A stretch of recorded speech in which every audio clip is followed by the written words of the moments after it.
We're doing no damn research, they rework and copy on cocks that came first. Ninth inning, second string, and they acting like they know hitters. Assholes throwing bullshit, shit and runs to the shitter. All this nonsense on my conscience, it's hard to sleep at night. Who the fuck is in my window with this time of the night?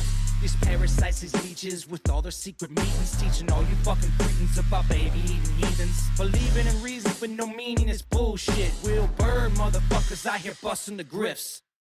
Here we go, I think I started some shit. Piss them off, it's about to get lit. Get the place in the bets, you know that stage is set. You better buckle up, cause you ain't seen none yet. Here we go, I think I started some shit. Piss them off, it's about to get lit. Get the place in the bets, you know that stage is set. You better buckle up, cause you ain't seen none yet. You don't have those guts, cause you're a pussy. You're a pussy wearing aviator glasses in your mother's basement, and I won't even give out your dime store handle because that's really pathetic.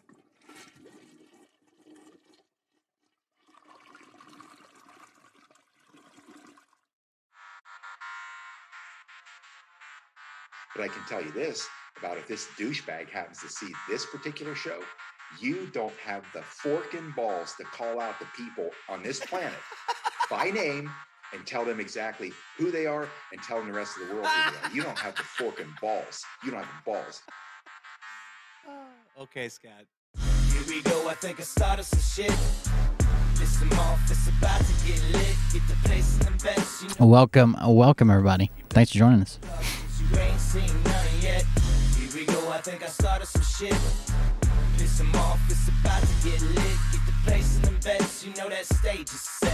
You better buckle up, cause you ain't seen none yet. And they say that I'm a lunatic. Well, listen, bitch, I came equipped with a quick wit and a sixth sense for the stupid shit. Well, my true believer, y'all need Jesus. praise the Lord, head to the extreme. All these false fucking prophets who profit off of gossip, worshiping drums, cocking, begging for a throat deposit, swinging fucking meat hammers like four in a thong. He's strapped to the shaft, eating his chest like he's King Kong. Starving for attention, I'ma make your gut burst. I'll be your huckleberry, I can quench that thirst. Baby eating lizard people, alien sex. What's next? Trump in a dress, fucking Flynn on his desk. A retard in a vest, climbing up 5G towers, cause you told him if he did, he'd get fucking superpowers. Here we go, I think I started some shit. Piss them off, it's about to get lit. Get the place in the bets, you know that stage is set. You better buckle up, cause you ain't seen none yet. Here we go, I think I started some shit. Piss them off, it's about to get lit. Get the place in the bets, you know that stage is set. You better buckle up, cause you ain't seen none yet. I used to find clues too when I was high on shrooms. I found myself a tunnel that led to Jason Q's bedroom. Open his closet, I found some of his meat rockets. I strapped it to my shoes and then I flew through the roof. I found myself in orbit strapped to an F-16. High on amphetamine, with Trump in between. Put on a light coat of baby oil and saluted the troops. Hey everybody, thank you for joining us. We're just getting started. We'll let the timer count down and then we'll hop on and play some games, I guess. Fucking stop. Cold Brick Creations, Cold Brick Confessional. Okay. Let me do this right quick. I'm gonna do an announcement on the main channel. Piss them off, it's about to get lit. Get the place in the bets, you know that stage is set. You better buckle up, cause you ain't seen none yet. Here we go, I think I started some shit. Piss them off, it's about to get lit. Get the place in the bets, you know that stage is set. You better buckle up, cause you ain't seen none yet. Round 3. Down goes Nino. Please say it isn't so. Got him backed up on the ropes, trying to ram it down his throat. Now things are getting rocking. He was doing so well. It's all over. Hands on his shoulders, they ringing his bell. You got Frog News Network doing no damn research. They rework and copy on cocks that came first. Ninth inning, second string, and they acting like they know hitters. Assholes throwing bullshit, shit and runs to the shitter. All this nonsense on my conscience, it's hard to sleep at night. Who the fuck is in my window with this time of the night? These parasites, these leeches, with all their secret meetings, teaching all you fucking cretins about baby-eating heathens. Believing in reason with no meaning is bullshit. Will Bird motherfuckers out here busting the grifts. Here we go, I think I started some shit. Piss them off, it's about to get lit. Get the place in the bets, you know that stage is set. You better buckle up, cause you ain't seen none yet. Here we go, I think I started some shit. Piss them off, it's about to get lit. Get the place in the bets, you know that stage is set. You better buckle up, cause you ain't seen none yet. You don't have those guts because you're a pussy. You're a pussy wearing aviator glasses in your mother's basement, and I won't even give out your dime store handle because that's really pathetic.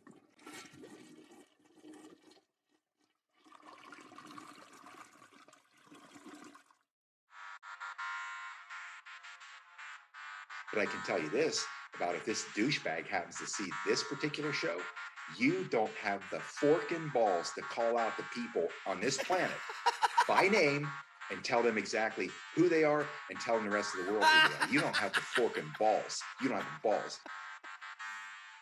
Okay, Scott. Here we go, I think I started some shit. Welcome everybody. It's about to get lit, get the place in the best. You know that stage is set. You better buckle up, cause you ain't seen none yet. Here we go, I think I started some shit. Piss them off, it's about to get lit. Get the place in the best, you know that stage is set.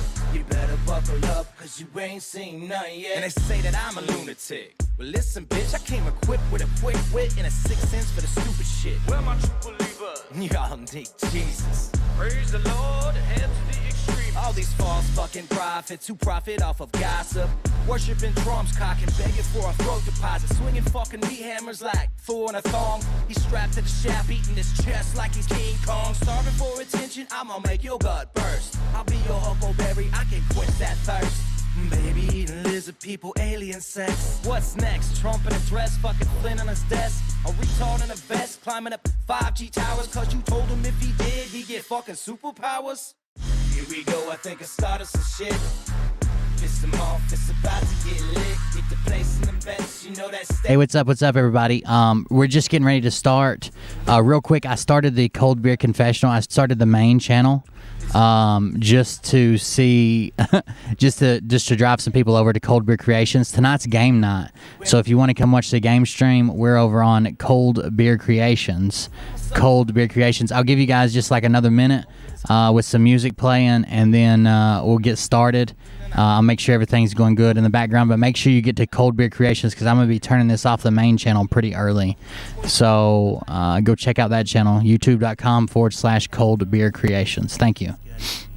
Wait. Stop. What? I'll get my files. Wait, what are you doing? Stop. Hold on. Fucking stop. Dude, come on. Seriously. My mom's an alcoholic. Oh, give me oh my God. Damn it. Here we go, I think I started some shit. Piss them off, it's about to get lit. Get the place in the best, you know that stage is set. You better buckle up, cause you ain't seen none yet. Here we go, I think I started some shit. Piss them off, it's about to get lit. Get the place in the best, you know that stage is set. You better buckle up, cause you ain't seen none yet. Round 3. Down goes Nino. Please say it isn't so. Got him backed up on the ropes, trying to ram it down his throat. Now things are getting rocking. He was doing so well. It's all over. Hands on his shoulders, they ringing his bell. You got Frog News Network doing no damn research. They rework and copy on cocks that came first. Ninth inning, second string, and they acting like they know hitters. Assholes throwing bullshit, shit and runs to the shitter. All this nonsense on my conscience, it's hard to sleep at night. Who the fuck is in my window with this time of the night? These parasites, these leeches, with all their secret meetings, teaching all you fucking cretins about baby-eating heathens. Believing in reason with no meaning is bullshit. Will Bird motherfuckers out here busting the grifts. Here we go, I think I started some shit. Piss them off, it's about to get lit. Get the place in the best, you know that stage is set. You better buckle up, cause you ain't seen none yet. Here we go, I think I started some shit. Piss them off, it's about to get lit. Get the place in the best, you know that stage is set. You better buckle up, cause you ain't seen none yet. You don't have those guts because you're a pussy. You're a pussy wearing aviator glasses in your mother's basement, and I won't even give out your dime store handle because that's really pathetic.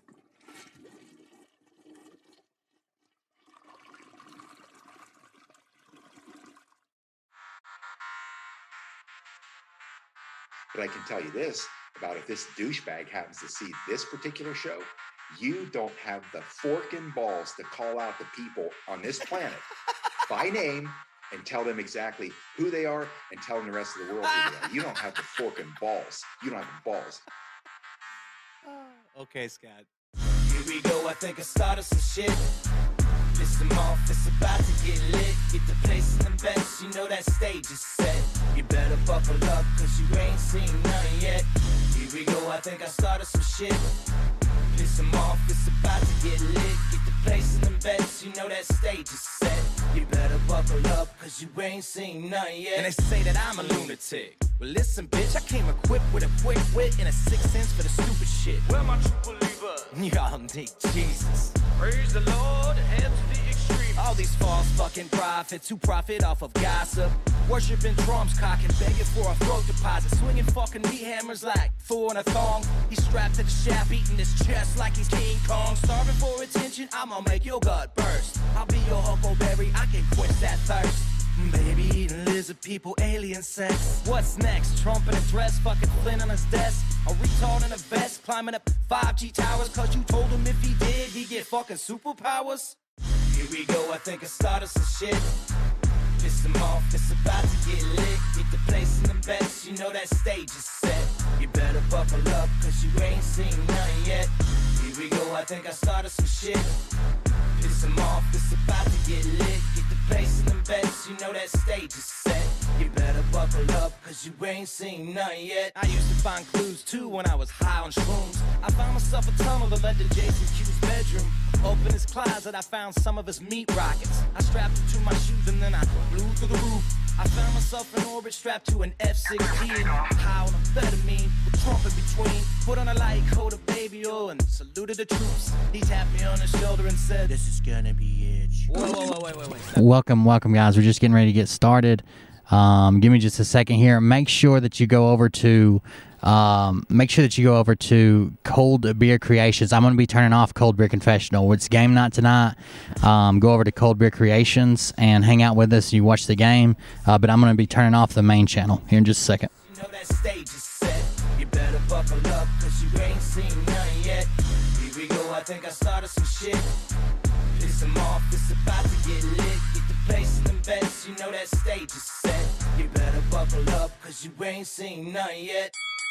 Round 3. Down goes Nino. Please say it isn't so. Got him backed up on the ropes, trying to ram it down his throat. Now things are getting rocking. He was doing so well. It's all over. Hands on his shoulders, they ringing his bell. You got Frog News Network doing no damn research. They rework and copy on Cox that came first. 9th inning, 2nd string, and they acting like they know. Hit his ass on slow. So give me just a second.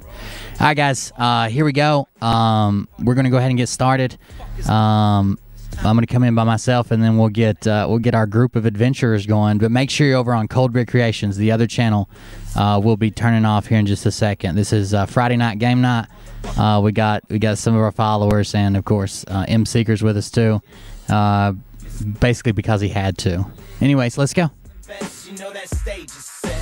You better buckle up, cause you ain't seen none yet. Here we go, I think I started some shit. Piss them off, it's about to get lit. Get the place in the best, you know that stage is set. Welcome everybody. I am Will Bird, and this is Cold Beer Creations. Tonight's game night.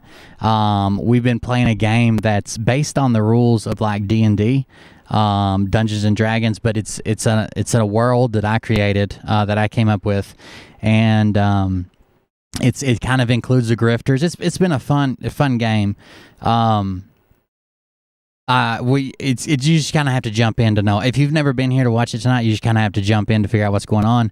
A lot of it's played like in the theater of the mind, and then some of it I have set pieces built when we battle. So that'll be you'll see those as they come along. The last one we had a set of gallows and stuff going on. So thank you for joining us tonight. I'm gonna be turning off the Cold Beer Confessional channel soon. That's the main channel. Cold Beer Creations is the channel we're gonna bring on. But before we get started, let me kill my camera right quick, and then I can bring on everybody and let them say, hey, give me just a second. Let me turn mine off. Where'd he go? Okay, there's my camera dead. Let me get their audio. There you go. Nope, not that one. Here we go. What's up, guys? How's it going? Hey. Hello. Hey. Welcome, Everybody. welcome to everybody. These are our adventurers for the game. We're just calling it Veritasium. That's the name of like the homeland we live in. I'm going to give a quick rundown of like what had been happening because I hadn't been doing a very good job of doing that. So basically the way it started is these are a group of adventurers that got together. They are trying to save the land of Veritasium from a group of people who are spreading misinformation and lies and threatening different ways of life. They worship, these people are part of the church. Like, the church is basically taken over as a government figure. And this church is, they worship the one with the orange hair. So they worship the one with the orange hair.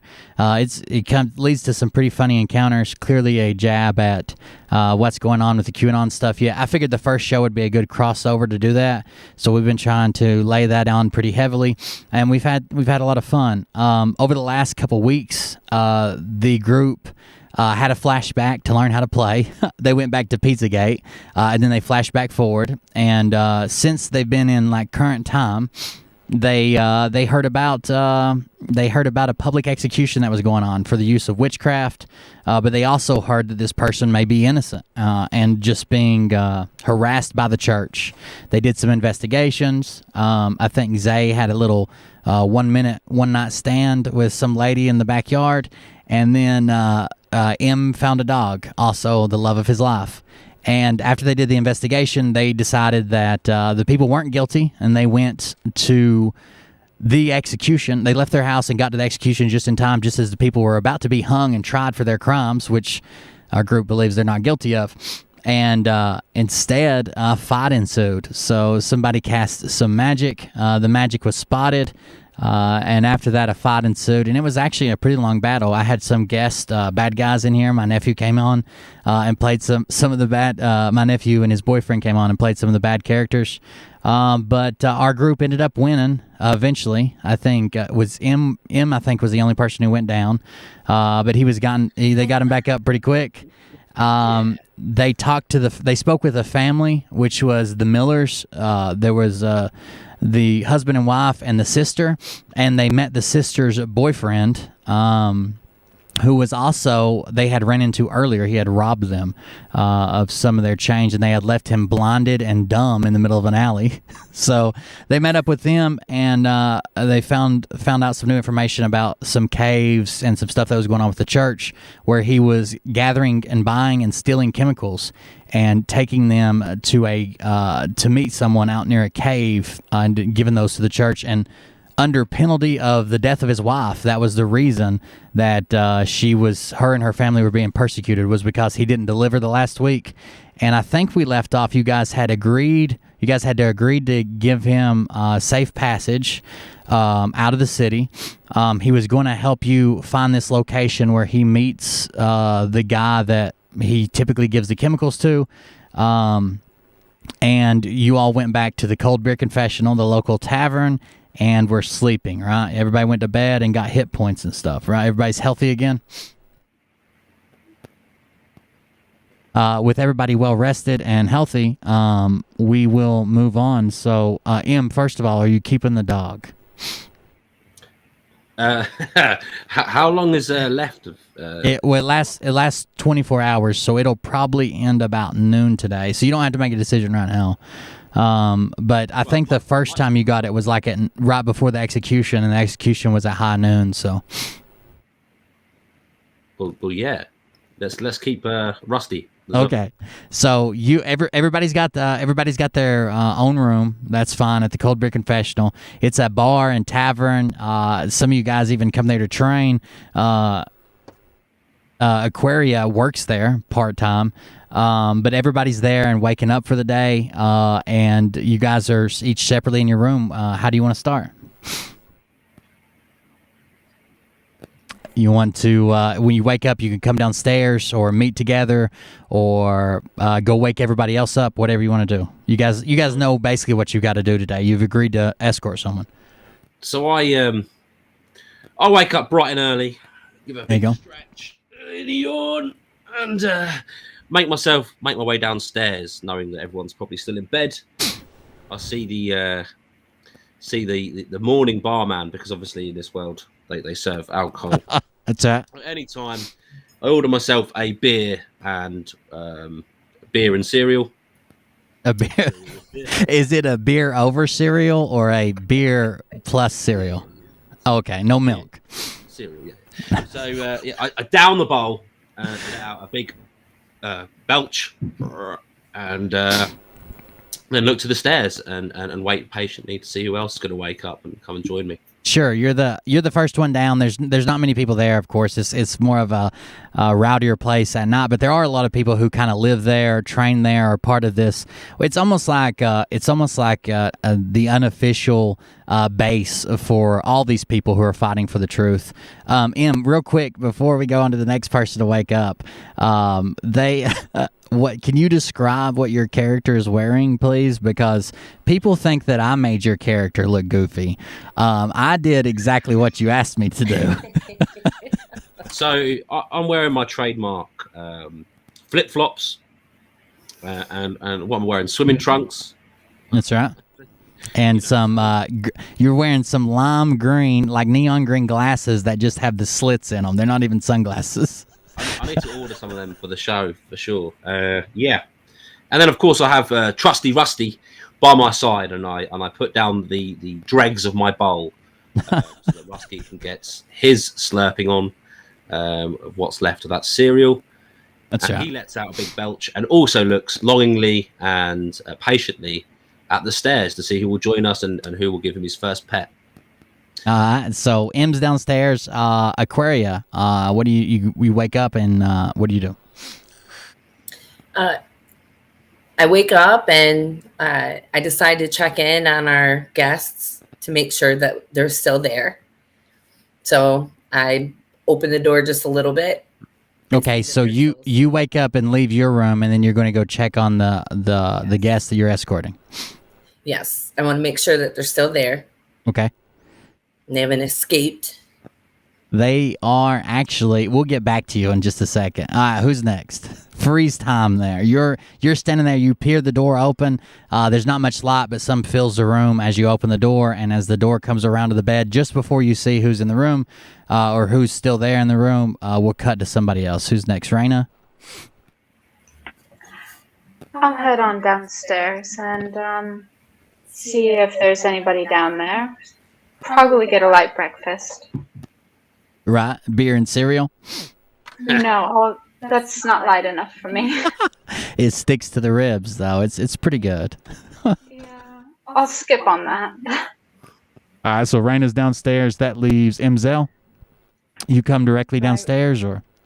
I wake up, I say my morning prayers, I praise the dead, I go and check on Aquarium, and I find her peeking into this room. Sure. So you all are both at the room now. It's just, so for those who don't know, I guess I could have done this real quick. So M was the guy in the swimming trunks. He's a druid.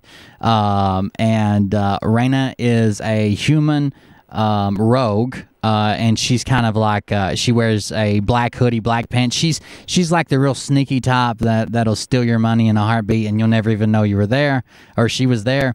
And let's see, Aquaria is actually of merfolk descent, which in D&D world is like the mermaids, merfolk. So she's like blue-skinned. She has crustaceans and shells on different parts of her body and jewelry, and it's a pretty cool character. But she walks on two legs. She doesn't have a tail. And then, of course, Mzel just said she was saying her prayer. She is a voodoo priestess with a staff that looks like a I guess I don't have it here. It's she has a staff that's a snake. It's like a pit viper, I would say. And then that leaves Zay. First of all, I guess you can describe your character. You're better at it than I am. And then what do you do when you wake up? My character is a loner and a wanderer, wearing typically just a nice long brown duster covered in dust and dirt most of the time, and a big wide-brimmed hat to keep the dust out of the eyes and off the hair.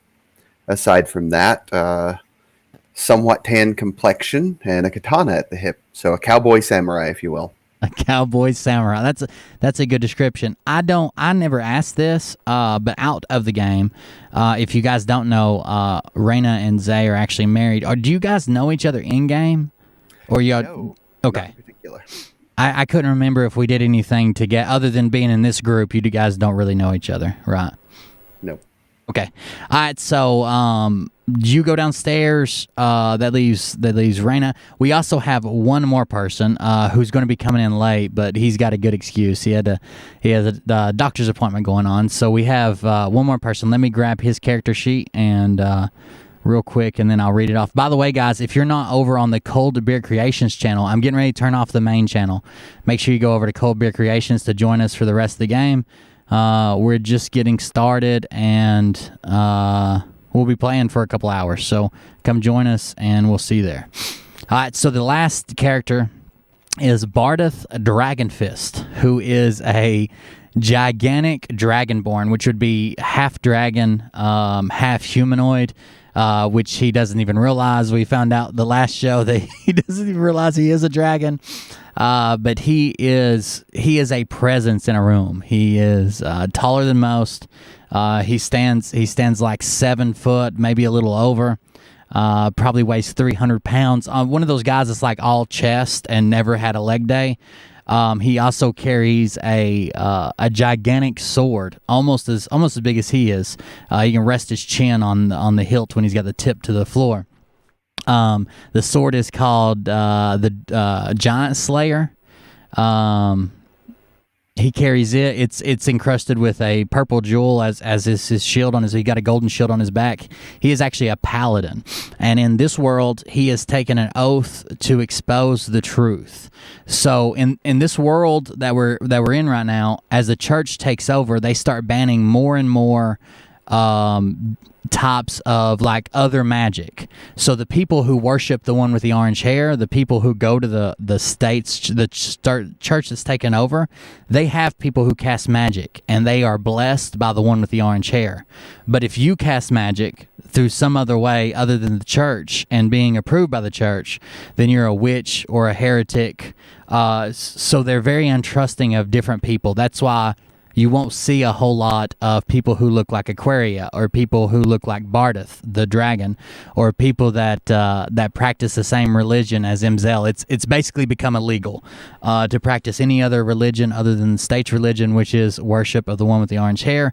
And that gets really annoying when everybody says it to you all the time. But that's the only religion that's approved, whether you like it or not. So we hop back to Aquaria and Imzel at the room of the guest. So like you left your room, let's say there are 3 or 4 rooms down, you go over to that door and you're opening the door. At the same time, you can feel Imzel's presence come up right behind you. She's standing close. Again, the room's completely pitch black dark. As you open the door and the light fills in from the hallway where you're entering, you'll see I got a model of the CBC that we'll have on the next show probably.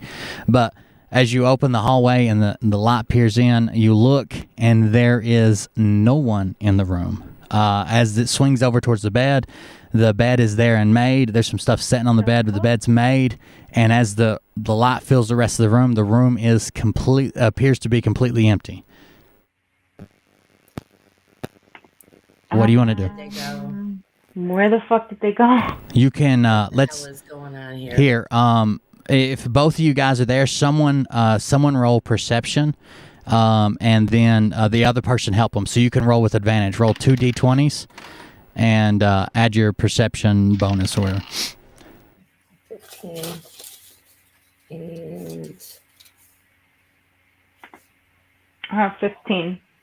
15? 19. Okay.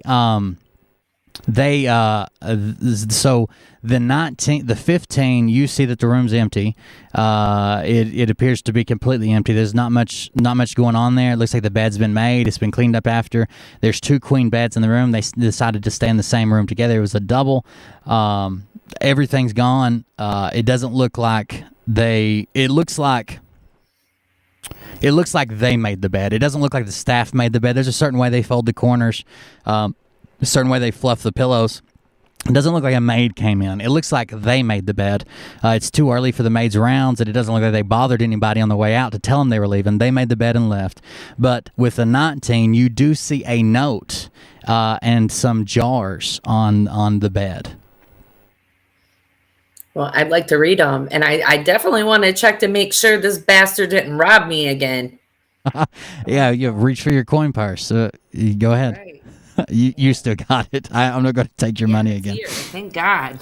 All right, so you slowly, cautiously walk over to the bed. I mean, it's you can imagine it would freak you out. Like they were supposed to be here, now there's no one here, and it's just you two. It's not like you have the whole team there. So you cautiously walk over to the bed, and there are 4 glass vials, or I don't really want to say jars. They're almost perfectly round with a small stem that comes up like a wine bottle. So they're almost perfectly round, and then like a little small stem with a cork in them. And they are filled with a red liquid that kind of shimmers in a lot around the edges. And there's a note laying there. And what do you want to do? You want to check the note? Let's check I'm the gonna grab note. the bottles. You want to check the note? Yes. We got to figure out where the hell they went. Sure, you can, let's say Imzel grabs the bottles, the sharp picks up the note, she reads it in her head, and what she reads is the guy, I actually have his name written down.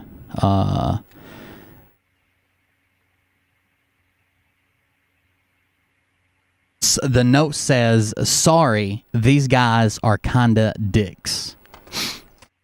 Sorry, these guys are kind of dicks. Real quick, guys, I'm going to shut off the main channel. Make sure you come to Cold Beer Creations. Right now, the show's on Cold Beer Confessional. Make sure you get over to Cold Beer Creations and check out the rest of the show. I'm shutting down the main channel, but we'll see you over there on Cold Beer Creations. Thank you for joining us on the main channel. We'll see you over on the game channel. So the note says, "Sorry, these guys are kind of dicks." And both of you roll 1 perception roll.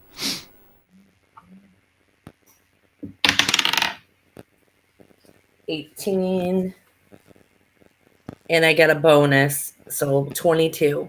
22. That was close. What'd you get, Imzel? Shitty. I got a 7. Char, as you're reading the note, Imzel has the bottles, and she's trying to hold 4 of them. They're about the size of your fist, like maybe like a softball in your fist. As she's trying to hold 4 of them, and she's just trying to keep up with them. You're reading the note, and you keep reading it over and over again, trying to make it make sense. Where would he go? You were his safe haven. Why would he leave? He's not safe here in town. Why would he go out? And you promised them passage. As you're reading that, as if out of nowhere from another dimension, you hear a voice beside your head that says, "I guess we're working on the same team." And as quickly as you turn around, it's gone again. What the hell was that? Did you hear that? That's cool. I don't know who that was, but I appreciate it. Seeing that he's got your attention now. From an interdimensional pocket in the ceiling, which is one of his spells that he casts. It's actually rope trick. Some of you guys might have access to it.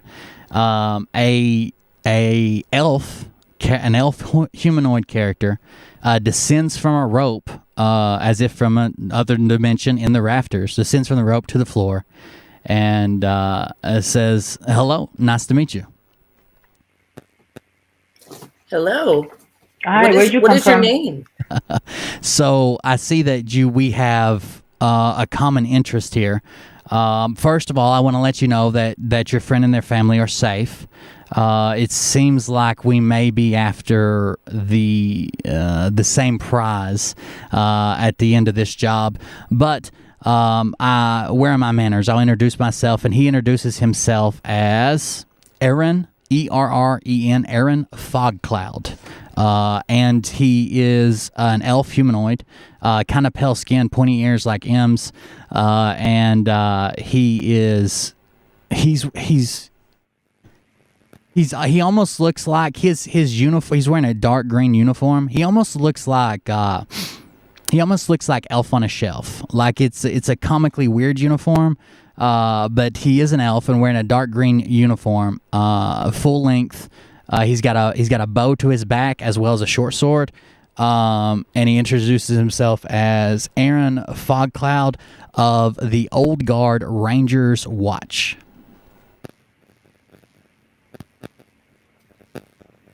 How'd you get up there? He says, "Oh, that's just one of my mini tricks. I'm sure you guys have your own." We do. When did you come We'd like in? to know why you're here. So He tells you that he's, like I just said, he's part of the Old Guard Ranger Watch. He describes to you how since the church has moved in and started taking over, that's a member, not him. He's not old enough to be a member of the Old Guard before the States Guard came in, but he was once a member of the Old Guard. And he tells you that that some members who broke away when it was disbanded started the Rangers Watch, and we're a group of, I don't want to say vigilantes, but we're a group of very concerned citizens who typically stay far away from the city of Veritasium in the woods and the farmland surrounding. Very rarely come into the city. But your friend here was one of the targets of our most recent investigation. Now, I know, since I've been following him for the last couple of days, and I'm sure you know, that he was forced to do this. I also understand that you had guaranteed him safe passage out of town for him guiding you to where he was meeting this person that he was told to by the church where he was taking the chemicals to. But I thought since it's out of town, I know that we could handle that better. So the Rangers Watch has actually escorted him and his family out of town, and I'm going to guide you instead if you'll have my company. How do we know we can trust you? I don't trust anything that climbs out of the ceiling. To be fair, I mean, you can roll an insight check if you want to. But he says, to be fair, what other option do you have? I really don't have one. He's already gone. He left several hours ago. He's probably to his destination by now. Trust me, I don't want to be here. I'm very uncomfortable in the city to begin with. I would much rather be at my post, but what can I say? I drew the short straw, so I'm stuck with you guys as much as you guys are stuck with me. And you're going to lead us to where we need to go to meet up with the chemical dealers? We've been, me and the group I'm with. He tells you he's with about 40 people that make up this Rangers Watch. They're all hiding up there? No, they're all gone. He was the only one left behind, but that's his group, and that's a spell that he's casting, by the way, the rope trick. It lets him climb up a rope and disappear, basically. But he tells you that not only have they been watching this guy here, but they've also been watching the person that he meets with, and where that guy goes to afterwards, and some other going-ons out in the countryside that have to do with what they believe is something going on with the church at the center. Kind of the same suspicion you guys have. Something's going on with the church, something's doing this. But where you guys are more concerned with stuff that's happening in the city because it's the only place you've ever been, his realm is outside of the city gates. But did you roll an insight check? I didn't. 12. Plus your 19. plus 19. Yeah, he's genuine. He's kind of full of himself, but he's genuine in what he's telling you. He really is part of the Rangers Watch, and they really have been part of this investigation. He's just he likes to make an entrance. He likes to think that he's the center of everyone's attention, but he is genuine in what he's telling you. All right. Well, let's to go downstairs and join everybody else. Absolutely. Sure. There's he says sure. There's the druid in the swimming trunks, the rogue, the cowboy ninja, and the dragonborn. Correct. That's the rest of you. He knows eerily too much about you. It makes you feel uncomfortable. How much he knows already. There's a few more of us. Those are not the only people we're here with, but there's. You're talking about Rusty the dog? Oh no, there's others. But sure, come on, let's go down. Sure, let's go. I could use a breakfast. So he, do you make him go out first, or do you lead and let him follow? I'll go out first. Shark can follow. What did you do with the glass vials? You still got them? I'm holding them. Yep, bringing them downstairs. he asks you as you're you start walking out. You go out first, then he motions to Shar, but she doesn't move, or to Aquaria, she doesn't move, so he goes out second, whatever. And as you all are coming around the door into the hallway to walk to the end of the hallway and down the stairs, he asks you if he can see one of the glass bottles. Not until we figure out what they are. Sure. If we figure out what they are, and sure, then maybe we'll let you see them. Let's go. Do you know what they are, Aaron? I do. Do you want to tell us what they are, or do you want to tell us over breakfast? Not particularly. The way you wouldn't even let me see one. You just hold on to them and wonder what they are. You will wonder. You just dropped out of the sky. And you guys continue downstairs. When you as they're coming down the stairs, right? I thump my fist on the table. Imzel, good to see you this morning. And then I see the elf walking behind down the stairs. Mm-hmm. My box of Rice Krispies that I've just had in my beer, and I look at the green elf on there, and I look at the elf in green on the stairs. I've only had one beer. How did you get him off the box? Who's that? Oh, I think it's the same elf. I'm pretty sure. Wow, they look similar. That guy's just bigger. Who is he? And he interrupts. He interrupts and says, "Aaron Fogcloud of the Rangers Watch. I'm sure you know very little about me, but I believe I already know all of you." I never trust anybody who knows me before I've told them about me. Then you ought to be less conspicuous. I'm not very conspicuous. That's the problem. Everyone is conspicuous to me. I've spent a few days following your travels and trying to make sure that I could trust you. That you could trust her. You hopped out of the ceiling. Yeah, I already trust myself. It's you guys I'm worried about.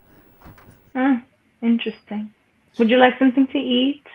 I've already had breakfast, thank you, but I will join you. And he pulls out a chair and kind of sets in right in the middle of everybody. Like you expect him to take a seat on the end because no one knows who he is. Like he's brand new, but he pulls out the chair right in the middle and just sits down and starts staring back and forth at all of you, at the bar, I guess. So can I ask? You rolled an insight check, right? And what did you say, Will? That this guy seems trustworthy, he's truthful in what he's saying. He didn't lie to her when he said that he was part of the Night's Watch, or that they shared a kind of a common enemy, or at least a common subject of an investigation, and that he had gotten the guy out of town and his family out of town already. They're safe and gone.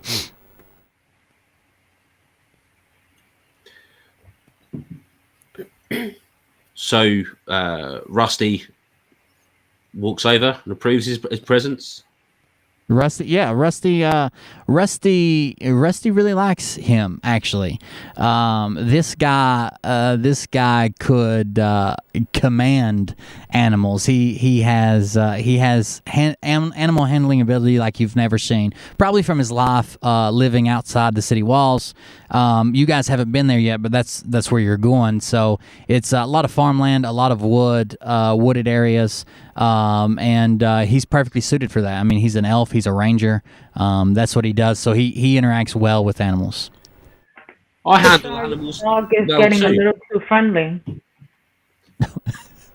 I'm sorry, it cut off. Animals well too. Seems like Rusty likes you. Yeah. He says, yeah. A dog. He seems pretty loyal. Was he as loyal to his previous owner? No, not such. But he's loyal to me for now. Good dog. Good to have by your side. So you've not cast anything over Rusty. He seems to naturally like you. Mm-hmm. All animals tend to. I've spent quite a bit of time mastering the skill of being comfortable. Animals being comfortable with me, and me being comfortable with animals. I nod with silent approval, and then look at each of the others to see what they have to say about this. and this He, guy is sitting down on the table. He looks down at Mzel, down the bar. So everybody's kind of sitting at the bar, facing the bar. He looks down at Mzel, and he taps his hand on the bar and then sets it there, like kind of cupped, as if he wants you. And he says, "About the vials. Can I see one now?" Not before Zay's had a moment to review them. Give me 1 second. Okay. Take your time. The entire time I've had my face in a book, basically. Every morning after I wake up, I have to prepare my spells, read through them, all that sort of thing. So I've shown zero interest to this new person whatsoever. Just buried in the book. Zay, could you kind of look at these vials? We found them in the room along with a note. No problem. I'm holding my hand out for one. Yeah, just she'll give you one. Go ahead and you don't even need to roll insight. You've seen it before. It is a greater healing potion. There are 4 of them, and out of game, if you take one of these greater healing potions at any time, you can regain hit points. So, like if you're dying, you'll regain hit points of 4d4 plus 4. So you would roll a d4 4 times and then add 4 to it for each vial. 4d4 plus 4 greater healing potions, and you can distribute them however you want them. But I will tell you, if you get knocked unconscious, like you're out making death saving throws, someone else has to give it to you, right? You can't be like, oh, I'll just take my potion. If you're out and have 0 health, someone else has to give it to you, and it takes. You can take it yourself as a bonus action. This is just the rules we're going to play by. You can take it yourself as a bonus action, so you could attack or unlock a door or take an action plus take that. But if you're giving it to someone else, it is your action. It's not a bonus action. Looking it over and then handing it back to you. These will heal you. Quick sip, right as rain. And I take the one he just handed to me and I slide it across the bar to the nice little elf fella that came from the ceiling. AKA Aaron. He catches it and basically says the same thing. Healing potion. I believe our friend left it for you. He felt kind of bad leaving in such a hurry, but to be honest, he didn't really have a choice. So he lets you know that the husband, damn, I had his name written down and now I've lost it. But it doesn't matter. That the husband was the guy that stole from Shar or Aquaria in the last game. That he left some of the potions he left behind. That he stayed up and made a greater healing potion. He made 4 of them, but that's all he could make. He didn't have any more supplies left out of all the potions he had.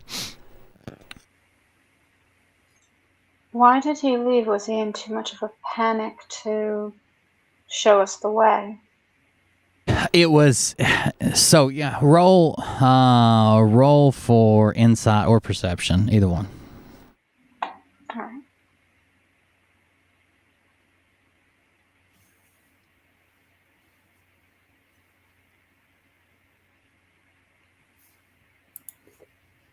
See you, channel. Have a good one, bud.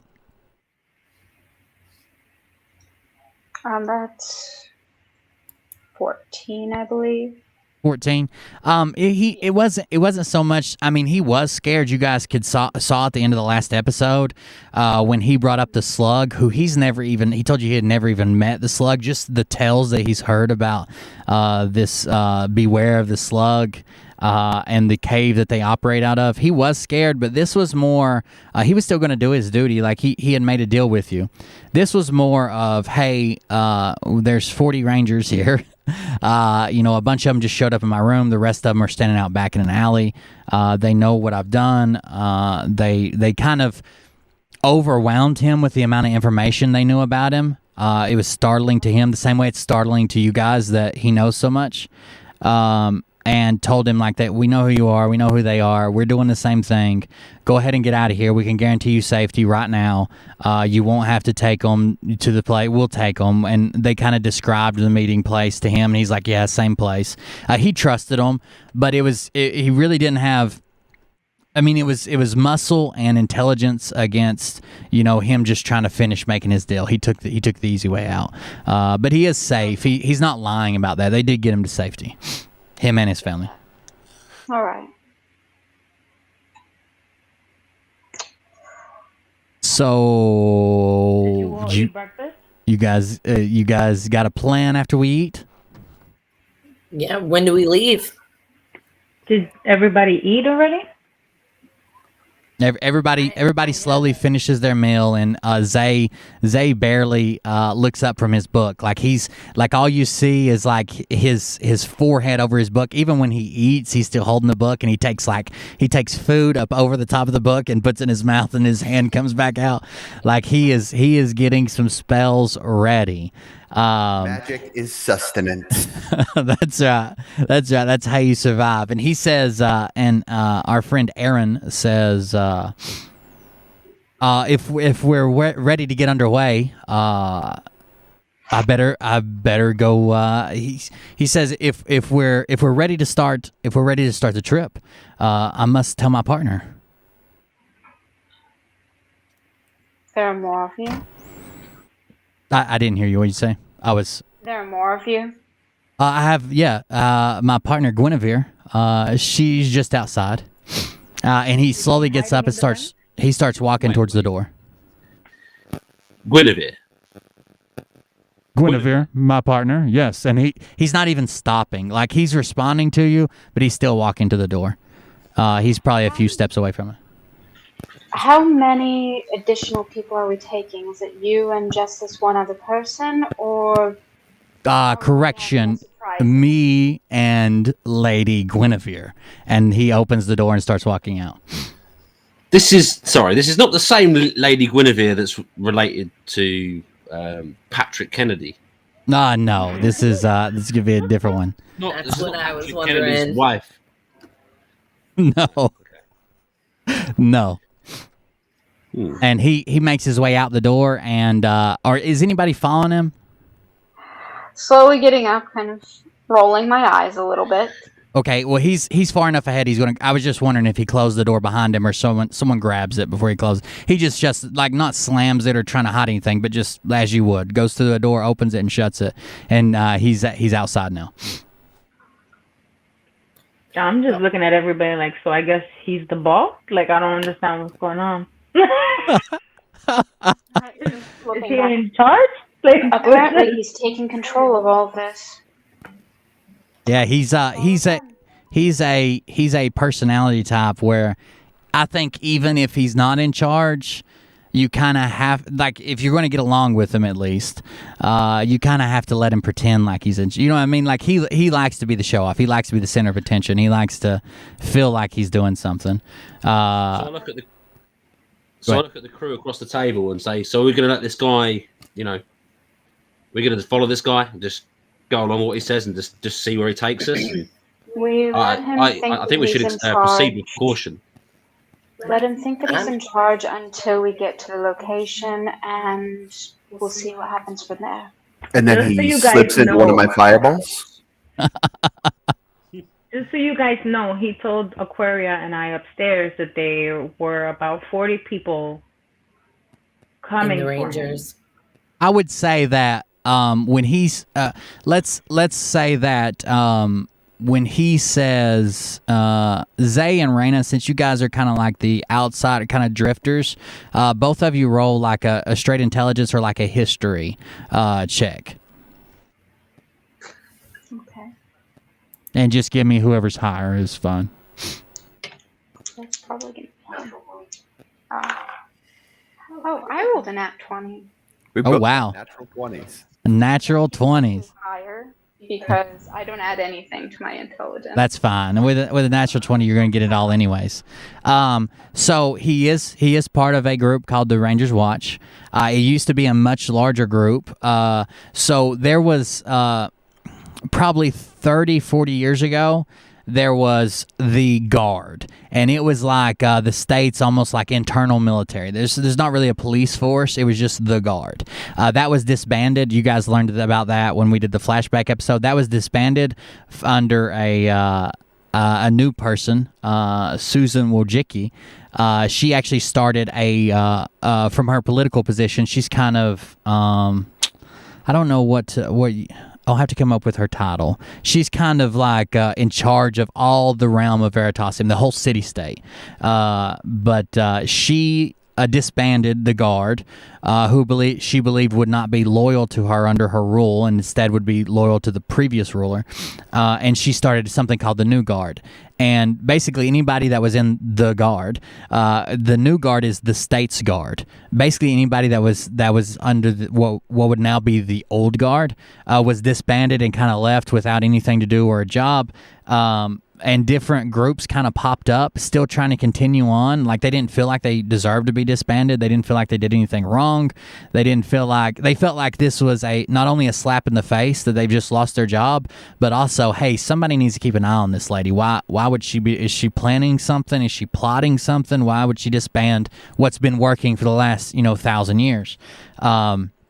So small groups popped up, like there's you guys know that there's almost like a group of paladins that are like almost like the Knights Templar, like they travel around and try to rid the world of what they've sworn oaths against. There's the Rangers Watch, which was probably about 200 different fighting men who went off into they're no longer welcome in town, just because not only is the church encroaching on them, but also the state's guard. So they're no longer welcome in town, so they live on the outside. But you've seen them out before doing good deeds. Honestly, this guy's just kind of.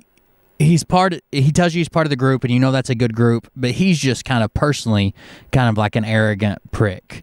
But the group overall is something good, especially if you're anti-church and anti-state's guard, which seems to be where the story's heading. They would be kind of like the resistance, even though their numbers are dwindling. They're kind of like the low man's hero.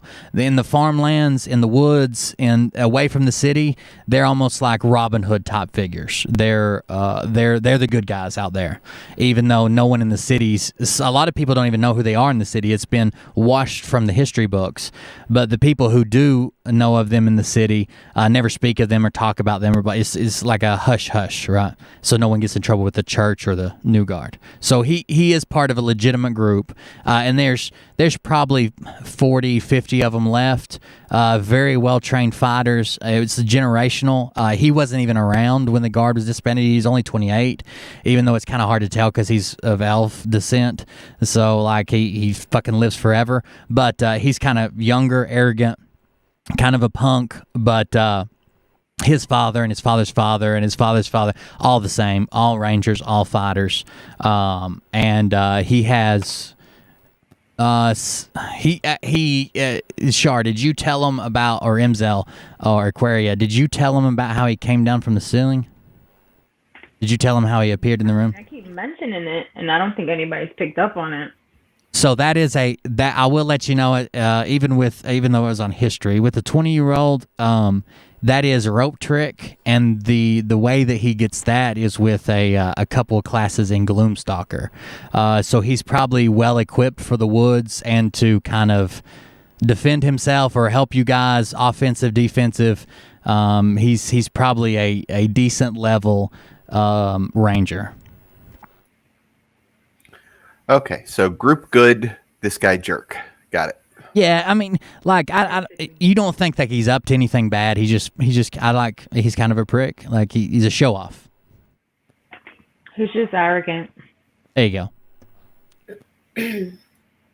Well, I'm gonna go ahead and finish my beer. Sure. And follow his ass out the door. Okay. You finish your beer and throw it back, slam it down. Barkeep grabs the cup, whisks it away, and then you start for the door. I do. When you get to the door, just as you're about to open it, it kind of swings open real quick, and he's standing there.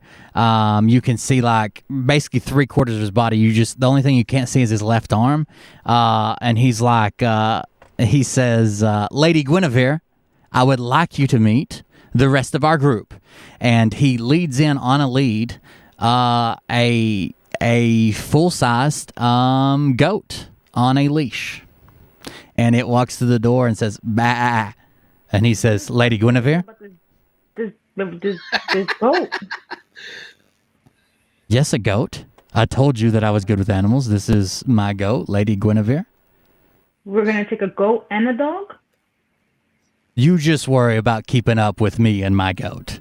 Then we can talk about who we're taking. I'm taking you, first of all. Do you know where we're going? On a goat? Where are we going? No, I don't mount it. I don't ride the goat. The goat travels with me. He is my pet. Sorry. Is it a magical do with goat? the goat?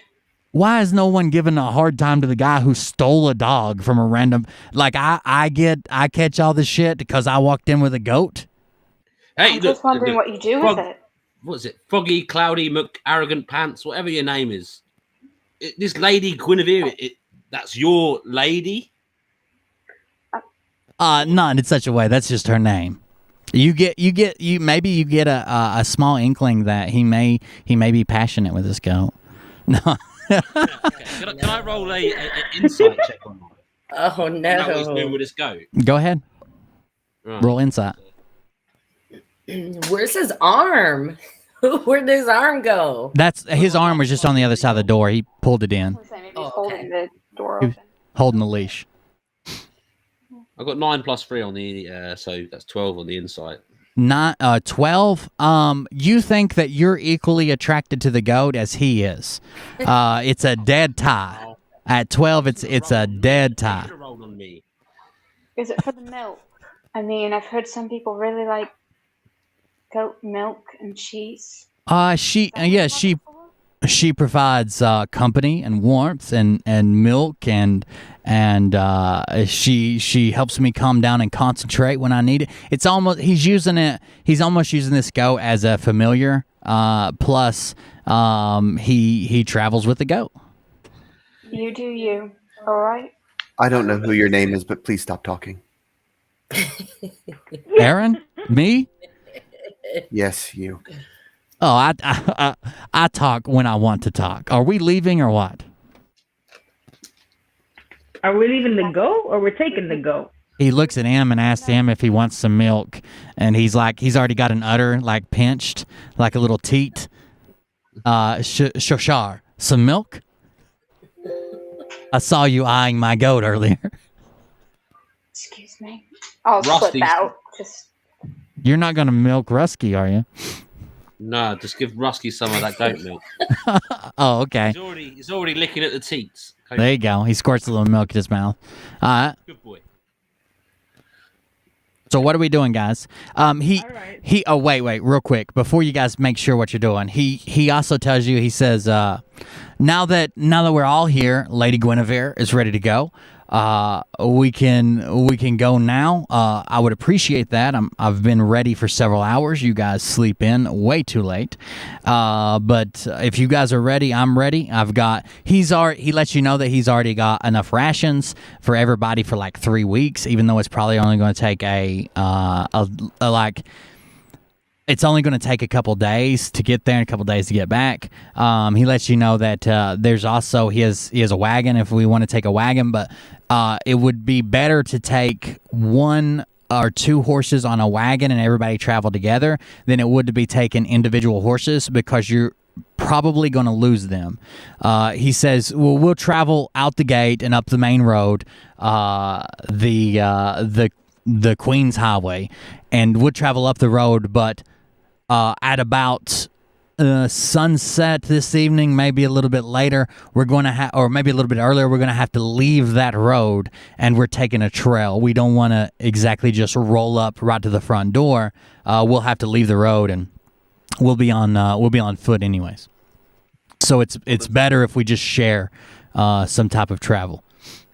Does the beer man here have any provisions himself? I mean, can we get rations here? Sure. Yeah. If you need like ration supplies and stuff, you don't even have to. Let's say that. Will from the Cold Beer Confessional comes running out and he says, wait, are you guys leaving? And you're like, yeah. And he's like, I packed your lunches. And he's got a bunch of brown paper bags with everybody's name written on them. And I just start passing them out. And you look in there, and not only is there like a couple of, let's say, a week's worth of rations, there's also everybody has 2. Is it good berries? Is that the berries that'll sustain you for a day? Everybody has 2 good berries as well in their bag. I think that's the name of it. And you guys know that good berries, if you're out of food and you take one of these berries, it will sustain your hunger for a full day. And you got 2 of those apiece plus a week's worth of food. Wonderful. Thanks, Well, I notice Papa. I don't have any Oreos in mine, but I'm okay with the good berries as long as I keep me fed. Are they Oreo flavor? Yeah. I want to know. they are Oreo. They're cookies and cream good berries. All right. Ever thoughtful. Thanks, friend. No goat milk in here, then I'm good. He said no goat milk. And I just tell you guys to have a good time, and then you're be careful, and then you're back with Aaron. Okay, now that your mom's away, are you ready to go? Papa. Yes. Not mum. Papa, the beer man. I heard. Let's follow the yellow brick road. Let's do it. Do you guys? I didn't kind of role play any of this. Is there anything that's not like? Does anybody want to buy anything that you could think of that I haven't listed? I'm going to say you guys have torches already. A way to see. Their flashlights haven't really been conquered here, even though we got smartphones, so that they are traditional like torches. But you got provisions, you got food, you got camping gear. You're going to have to spend at least one night. You could make it in a day and a half if you went straight through. Coming up on a day and 3/4, you could roll up to the front gate, is what he tells you about the adventure, the travel. But what you're actually going to do is go almost to sunset. And then you're going to have to take a trail by foot, and then it'll take you about another day, and you'll probably be getting there. If you push through, you'll probably be getting there early in the morning, like before daylight, or you could sleep and then come in the morning in daylight. So that's up to you, but he just kind of gives you a heads up. The most important thing I think we need to buy is dealing with this guy. I think we should all buy some alcohol. I like it. I like it. No beer? Can Are you get some talking liquor? rubbing alcohol or like? No. No, like booze. Fermented goat's milk. Scotch. Fermented goat's milk. I mean, do you know where we could buy dog armor, like plated Dog armor? dog? You know, You don't have any dog armor. You can if we get far enough that you meet a armorer, you can try to have some made. Sure. that's what I'm saying. I've got some gold still from last time. You know, what did you give me? 50 gold? I've not. Everybody should still have 50. I haven't made you buy anything, I don't think yet. Zay spent some. Actually, did I give some gold to the dog? No, I didn't. Oh yeah, you guys gave out gold. I forgot. You guys gave out a few gold. And by the way, you all also, if you don't know, like, 1 gold is 10 silver, and 1 silver is 10 copper. You've got change if you ever need it. I'm not gonna make you like go cash out change or whatever. So if you need change, you've got it. But it adds up to 50 gold pieces. What everybody's got. Somebody said in chat said mead. Money changers out of the church, right? That's right. I believe that was Jesus F. Kennedy, if I'm not mistaken.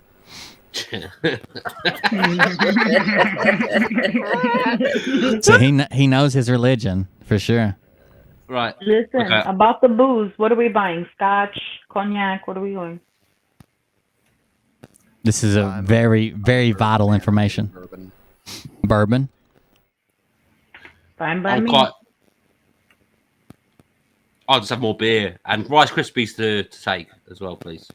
Rice Krispies, a couple kegs of beer. You can actually load up in the back and grab a couple kegs of beer. The back of the Cold Beer Confessional. This is a bar, tavern, inn. It'll cost you for 2 kegs of beer. It'll cost you a gold piece. By the way, 50 gold pieces is a lot of money. Like most people deal in like copper and stuff. So you guys got a lot of money. So you got 2 kegs of beer and some Rice Krispies. I'll take a couple of kegs. Let's do that. Are you guys in your you're going in swimming trunks and like MZL you're wearing your regular outfit or We're going in a cave. Can I have a jumper? sure, I could put you in a jumper. Maybe like some overalls with only one strap done and the other one's like your nipples hanging out. Tight rolled. Some Daisy Dukes. I'll stick to the swimming trunks, but if I could get a pair of hard boots, We and a can jumper. we can put everybody in like a traveler's cloak. Well, I would say you guys already have that. You travel, so everybody's got a dark cloak if you need it. And then, of course, Raina's looking like a walking shadow. That's all she owns is black. Until she drops her hood, then her hair's like bright pink.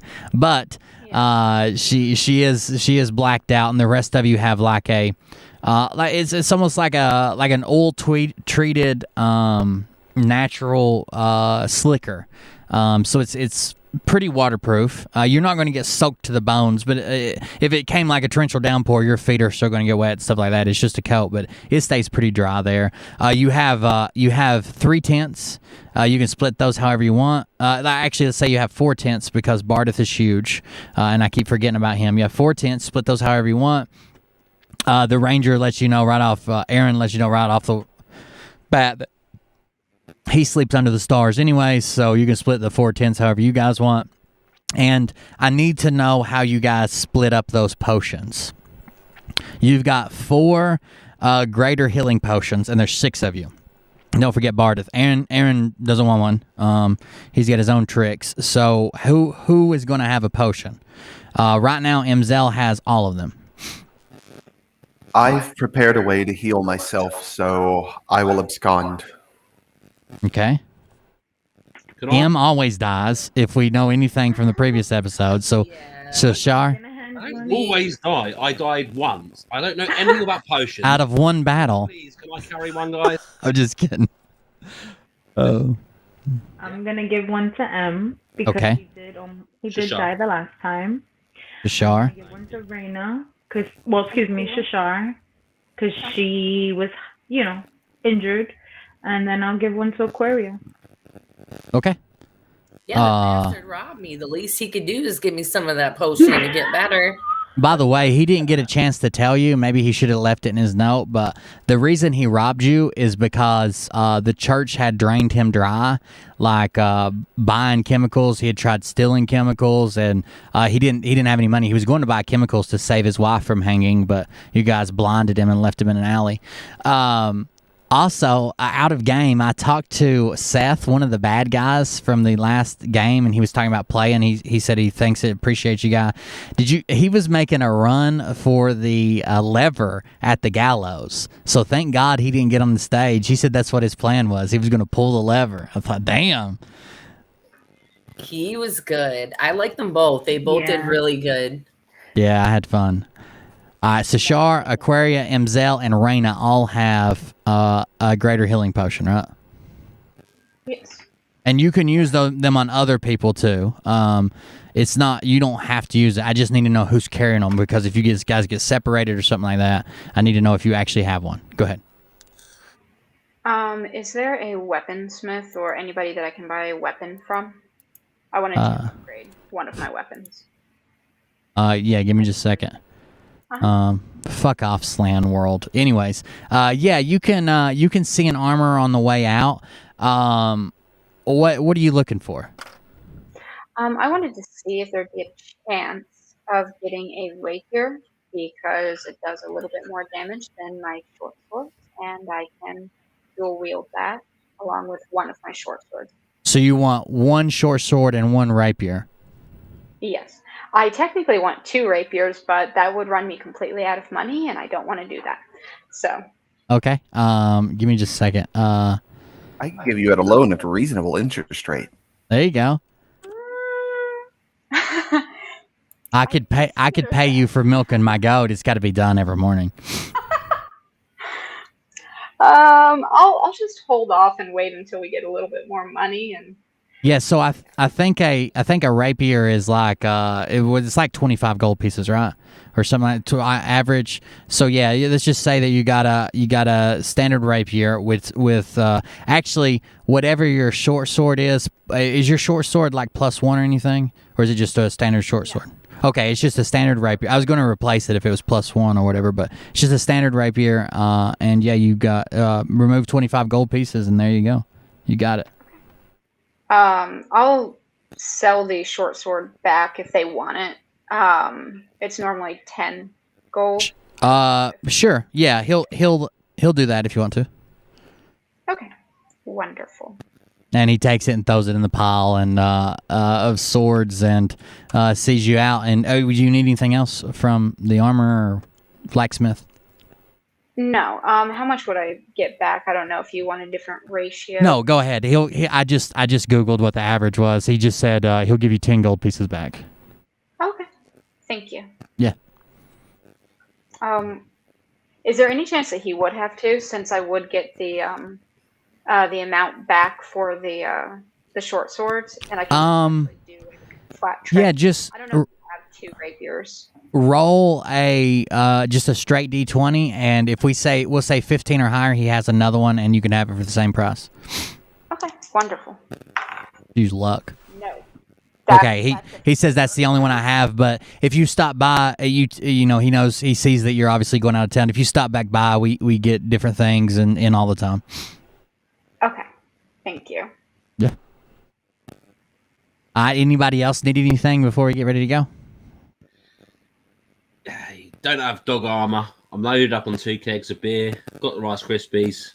Got a jumper, which apparently do you not call it a sweater a jumper in the US? No, but I knew what you meant, but no, we don't. This is a jumper or a hoodie. Yeah. I got what I need. And I got a potion. Thanks, Emil. Everybody's got their spell set, no questions about anything like that, because we're getting ready to go out. Like, he warns you, and most of you would know from the times that you have left the city and the stuff that you've done.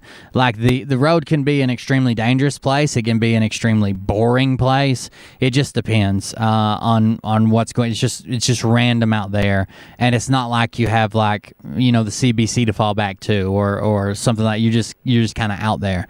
So everybody's got their spells straight and ready to go. Nobody needs any help with any of that or anything. Okay, so is there any scrolls or spells here then?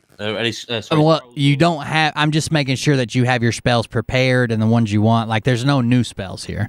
We're going to get some. Where you guys are probably going to level up tonight, and then you'll have access to different things, but not yet. I'll do my best. Sounds good. So everybody's ready to go? I'm ready to roll. So we load up in the wagon. Aaron hops off and says, here's our transportation, and he hops up like with a sachet up into the front, and he sets up on it's a traditional wagon. It's got like a couple of crates of supplies in the back, but there's room for people to sit in the back, and there's room for someone to sit. Does anybody sit by him up front, like where the driver would sit? You do? Shotgun. Okay. Aquaria hops up front, and everybody else in the back, I'm assuming? Yeah, I'll go the very back with Rusty, and he's got his head out of the back, kind of tongue out. Sure. And everybody's on this wagon headed out of town, I guess. It's going to take a little bit to get out of town, because the CBC is kind of, it's not as centralized as the Cold Beer Confessional, the inn, the tavern.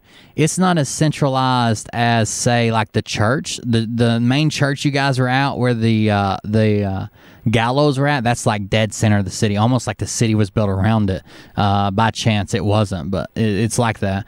But it's still pretty deep in town, so you guys are just meandering through cobblestone and thatched roof buildings, narrow streets. It's still early morning right now. The sun's just starting to rise.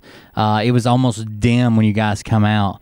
And you guys are traveling on your way out of the city. And if you, as we're traveling, we stopped at the armorer or the blacksmith and got, Raina runs in real quick and grabs a sword, comes back out, and we're back on the road again. And he's... Wait. We stopped at an armorer. Yeah, but he's not gonna be able to. If you were looking for dog armor, he's not gonna be able to make it right now. Okay. He tells you when here go. You can go inside and ask him. Let's go. All right. So you walk in. Ding, ding, ding, bell rings. Yup. Hey there.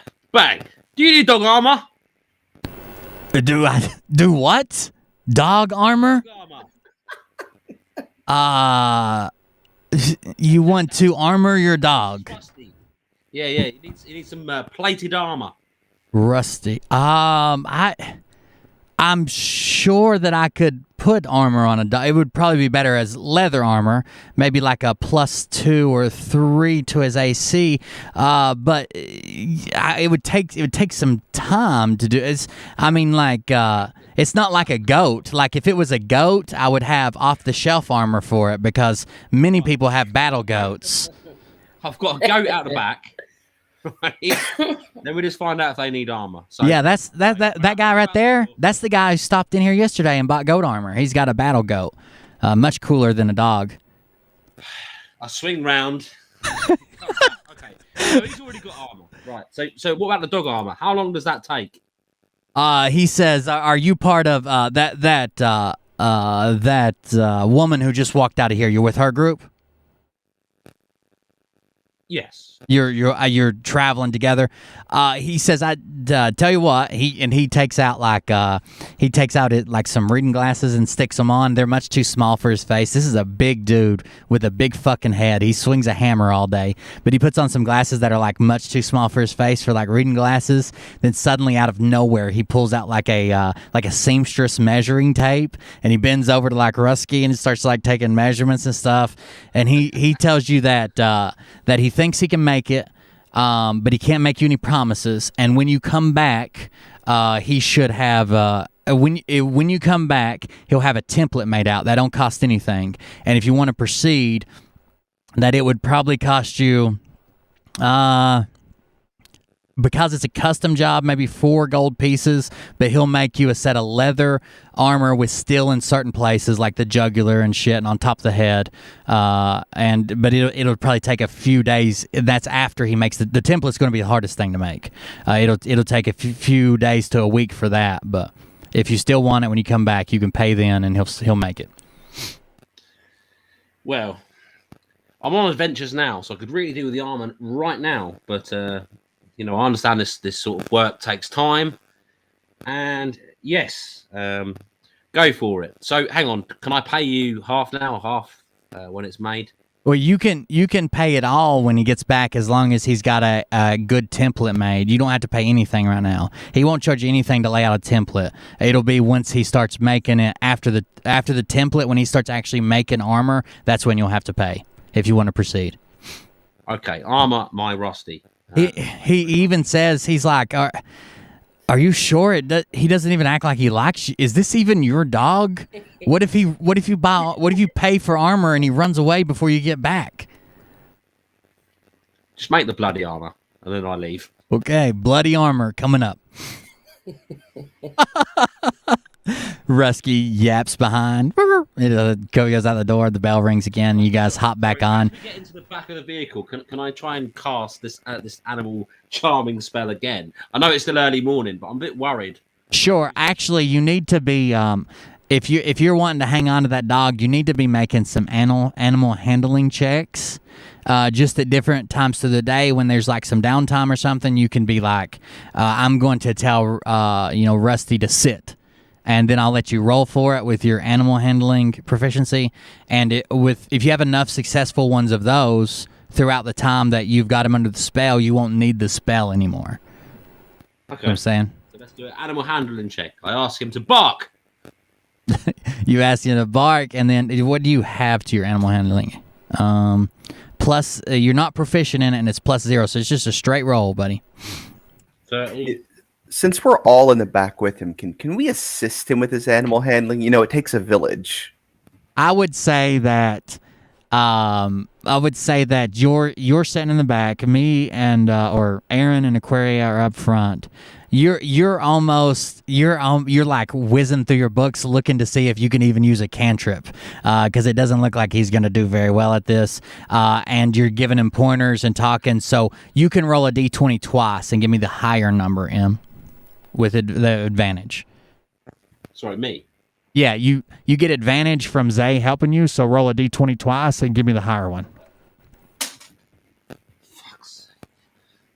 Sounded good. I got 2 13s. 2 13s. A 13 would pass for bark or speak. He goes, you say bark, and he looks really confused at you and just stares at you, and you're like, come on, bark, speak. And the goat goes, bah, and he sees the goat, so he goes, woof. That's a successful check, but they're going to get harder.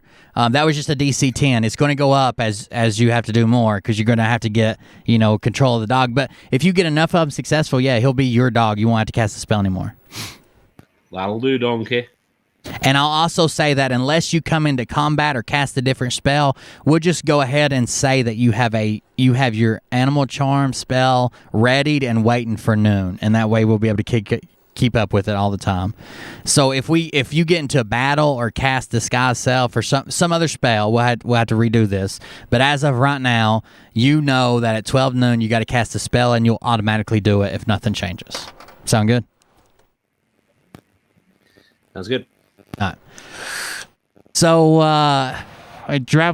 we left the armor after we inquired about dog armor. The armor has tons of battle goat armor, but no dog armor. But you guys pull back out. You probably got a few blocks before, well, let's say probably 10 blocks before you get to the gate. The city is gated. So there's going to be guards at the gate. There's like 6 exit points. He's taking you directly east, which is the location, just from the small conversation you had with, we're going to call him Dale, because I can't remember what I named him. The guy who robbed you, Shar, Dale. Just it's dead east. So he's going to the central eastern gate. Like it's really the only gate on that wall. There's one like way far northeast. So he's going to the closest gate that takes him east, and you're maybe 10 blocks away. But the sun's coming up.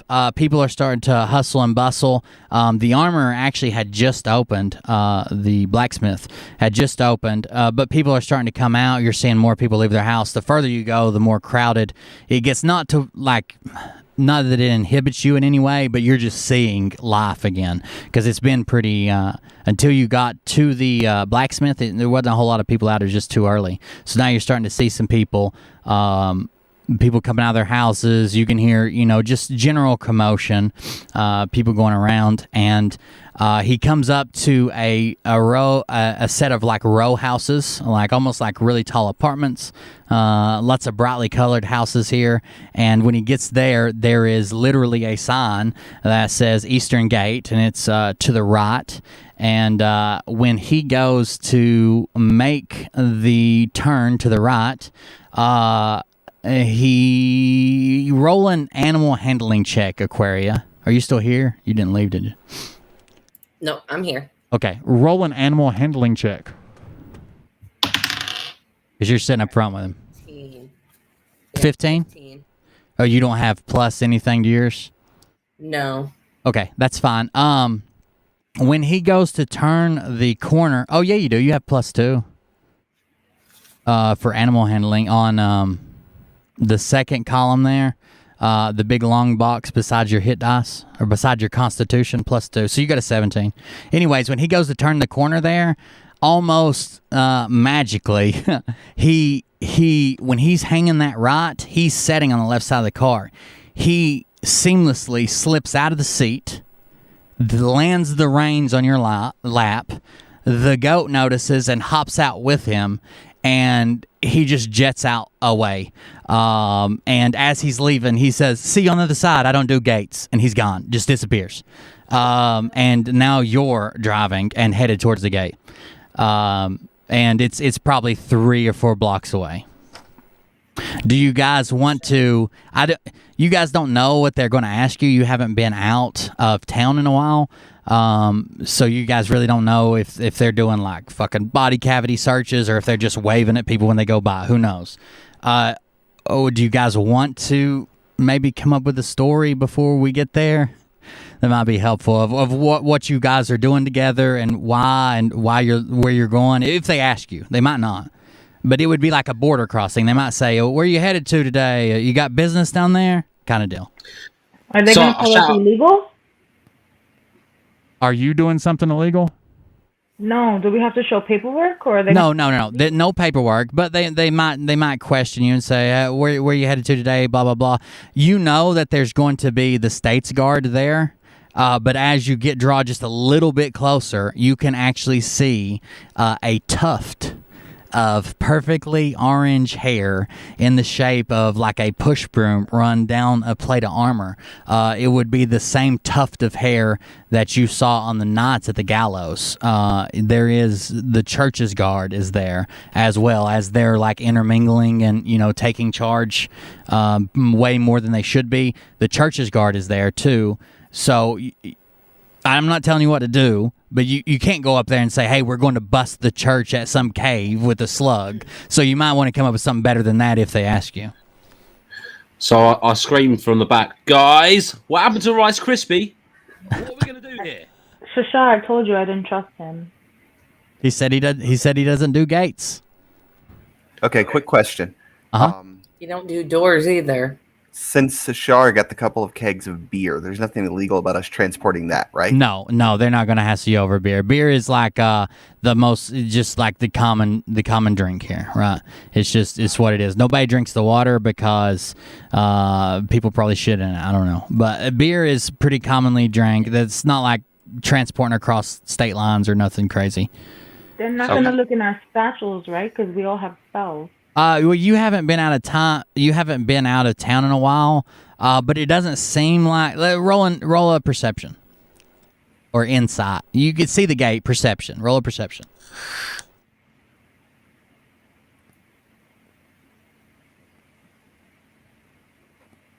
19. 19. That's good. You can tell by the way the flow of traffic is moving through the gate. There's already a couple of wagons and a couple of horseback riders there that they're clearly not going through at this time. They might be when you come back, but right now they're not going through bags because there would be a bigger holdup at the gate if they were going through people's bags. It seems like they're having a short conversation and then people are going through the gate. That's what you can see from a distance. We could always just say we're transporting this beer. It's a great plan, Zabe, but I still get to drink the beer, right? Yeah, we don't have to actually sell it. We can just tell them we're going to sell it. I think that could work. What do you guys think? 5 of us for 2 kegs?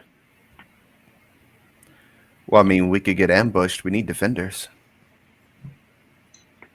All right. Some of us like beer.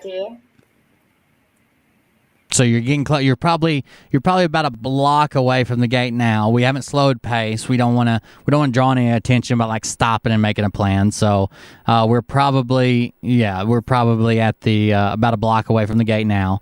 And it looks like by the time you get there might be 1 or 2 groups of people in front of you. A group of people on horseback. There's a wagon there now, but you expect it to be moved. Then there's 2 people on horseback. Then there's a wagon with 2 guys on it and some shit in the back, some stuff in crates.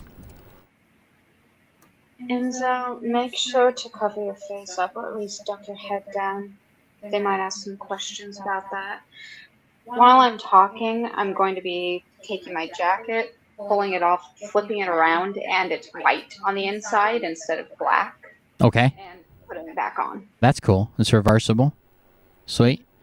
Yeah, maybe MZL wants to hide her face. You know that they'll notice you from your facial tattoos. They'll at least maybe catch an eye on it or something. And to be asleep in the back of the wagon. Bardeth he wears almost like a detective's cap, like a 1950s detective's cap and suit. Even though he's a huge, gigantic dragon with like claws and dragon feet and shit, he at least takes his hat and kind of like pulls it over his face and leans up against the corner of the thing to kind of act like he might not be asleep, but he's covering his eyes like he's trying to go to sleep. And you guys continue to pull up. There's 1 car in front of you now. You can see the guards are talking to the people in front of you, and one of the state's guards comes up to the man that's actually driving, that's controlling the horses, and says, Joe, what's going on? And he's like, not much, man. Just making the run. He's like, like clockwork. You headed you headed out tonight, and then same, back, or headed out this morning and then back tonight, right? And he's like, yeah. And he's like, oh, okay, I'll catch you at the card game, the thing. And then while that little small talk conversation is going on about something they know each other personally, the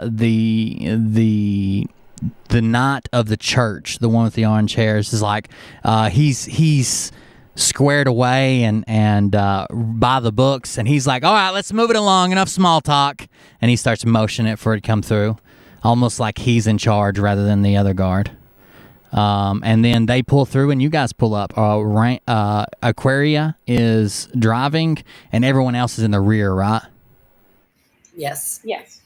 But So- I will actually just kind of turning around and looking over as we are pulling up. Okay, just looking away. Is that what you're saying? No, I'm looking up towards the front Okay. because I have a decent deception, so I'm intending to actually speak up. I don't know what anybody else's is, so Okay. if anybody else wants to speak up, then I'm not going to cut anybody off. I got you. But if I You want to be ready either way. moment, yeah, exactly. Sure.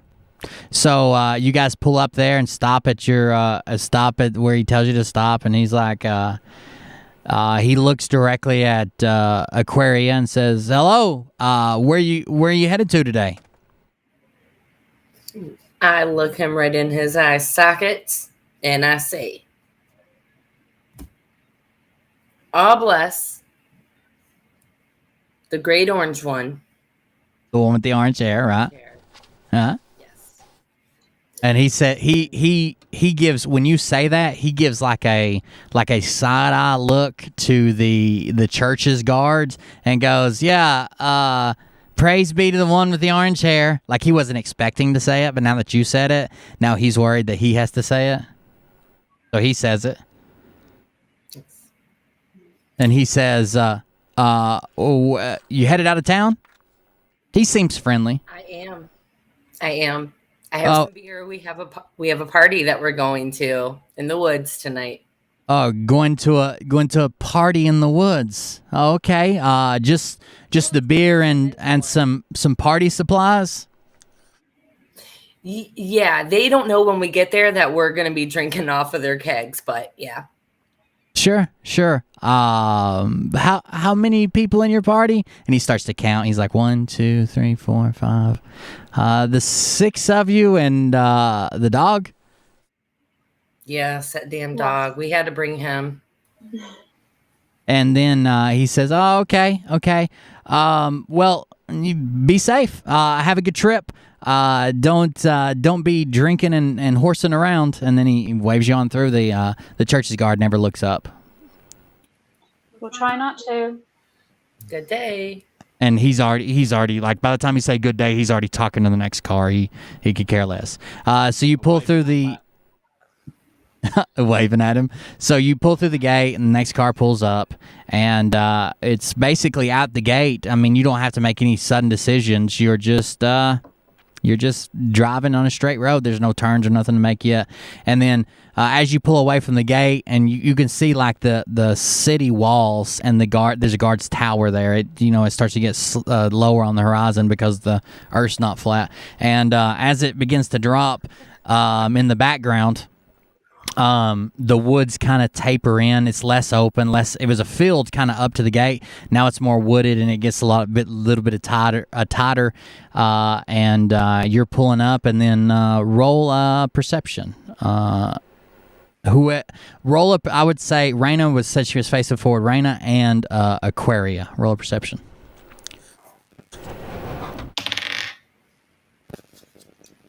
I got a nat 20. Oh wow. As you're sitting there and rocking back and forth, and you're still kind of looking ahead, you made it through the thing. Out of the corner of your eye, you catch a flash of dark green, hunter forest green, and crisp edges, and then a flash of pure white, a beast. and it's 6 full udders swinging back and forth as Aaron begins to. He's in the woods, keeping pace with you guys, leaping over trees and going like he was born to run in the woods. And then he diverts back out and onto the road and hops back up on the cart in one motion, snatches up the reins, and says, "Oh, I see you guys made it."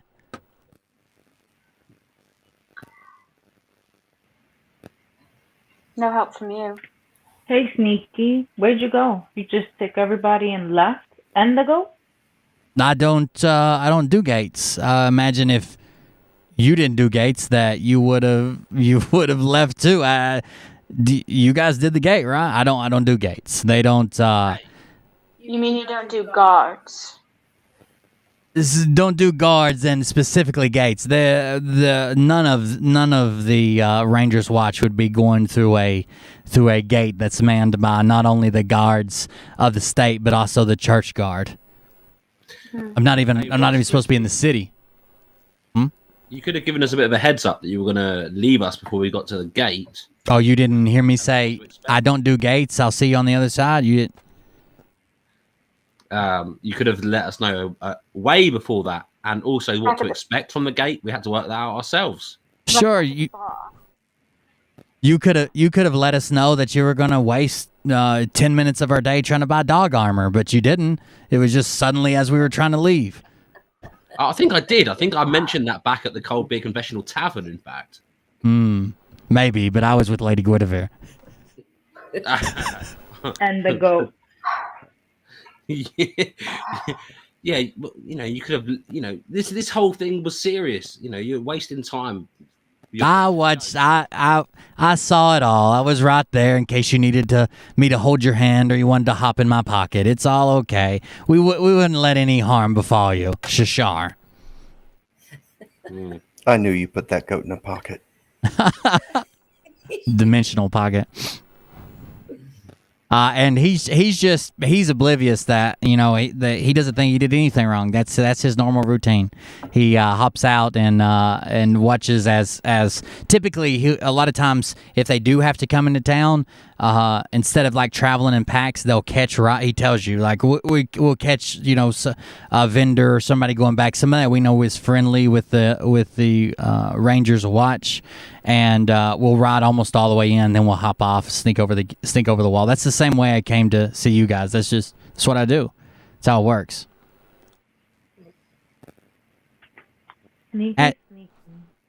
As you guys continue to travel, the woods kind of tighten up. You're going on, like you can see the mountains in the distance. It's actually kind of pretty, like out here away from the city. You guys venture out here, but not often enough to where like you're sick of it. And of course the the ranger is telling tales of his valor and strength and woods, and he killed someone over here, and he was the hero over there. He's bragging the whole way while he's guiding the horse, and then he kind of generally just says in the back, so how much do you guys know about where we're headed? Not a thing. Sadly, not enough, which is why we apparently need you. Where we're heading? Peas in a pod. Or you plan on disappearing again? We not unless as do you plan on passing another gate? I'll tell you right now, I'll disappear again as soon as I get to. I don't do gates. What is it? What else don't you do? Gates and what else? Gates. I don't. Sometimes when I greet people from an interdimensional pocket within the rafters as I slide down my rope, Spider-Man style. I don't do losing. I don't do being captured. I don't do sharing the spotlight. I don't do it. There's a lot of things I don't do. What don't you do? I don't Goats. listen to people. Yeah, I was about to And say goats. I don't do that to goats. Goats are a very intelligent creature. You should get to know a goat. Not as well as you know them, of course. Sodomy jokes, always funny.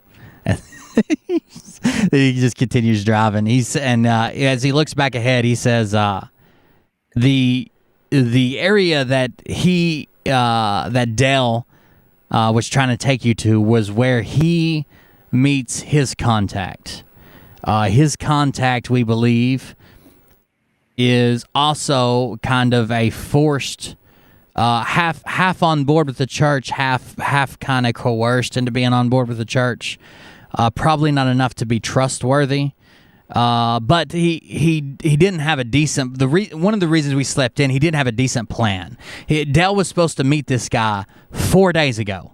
They already had time to pick up his wife, her sister, and her sister's husband, arrest them, try them, sentence them, and hang them. And then that's when he showed up with the. He was supposed to meet this guy 4 days ago. So I guess he just thought that his contact was just going to be in the middle of the woods waiting on him at the normal meeting spot, which is ridiculous. But luckily, you guys have me.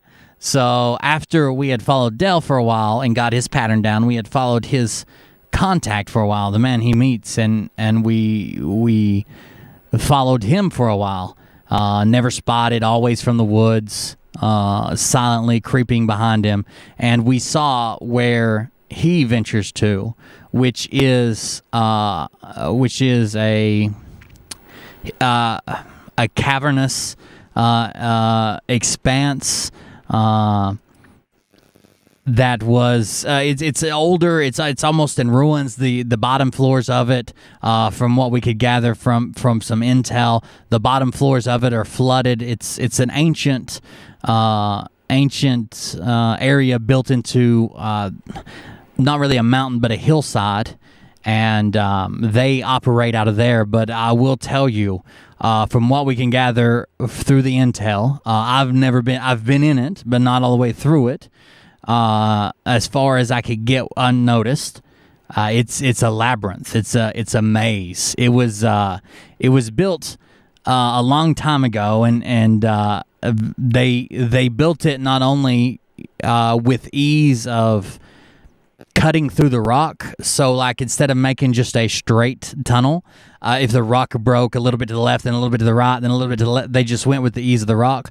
Plus primitive tools, not the greatest mapping. It's a maze down there. The parts that I've been through are it's easy to get lost, but it is basically, he described, without saying the word dungeon, I don't think he'd call it a dungeon. Without saying the word dungeon, he describes to you the floor of a dungeon, which is like partially underground, partially concealed in a like a hill or a mountain.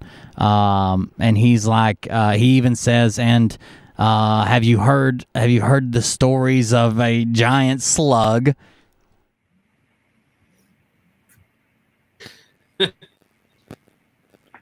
A slug. Giant slug. We know one of those. So, of course, they say that there is a giant slug at the center of this abandoned mine. That's probably how you describe it. An abandoned mine, dwarven mine that they operate out of.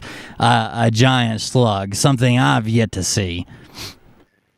I've only ever seen such a thing on that poo tube once. Poo tube, that's right.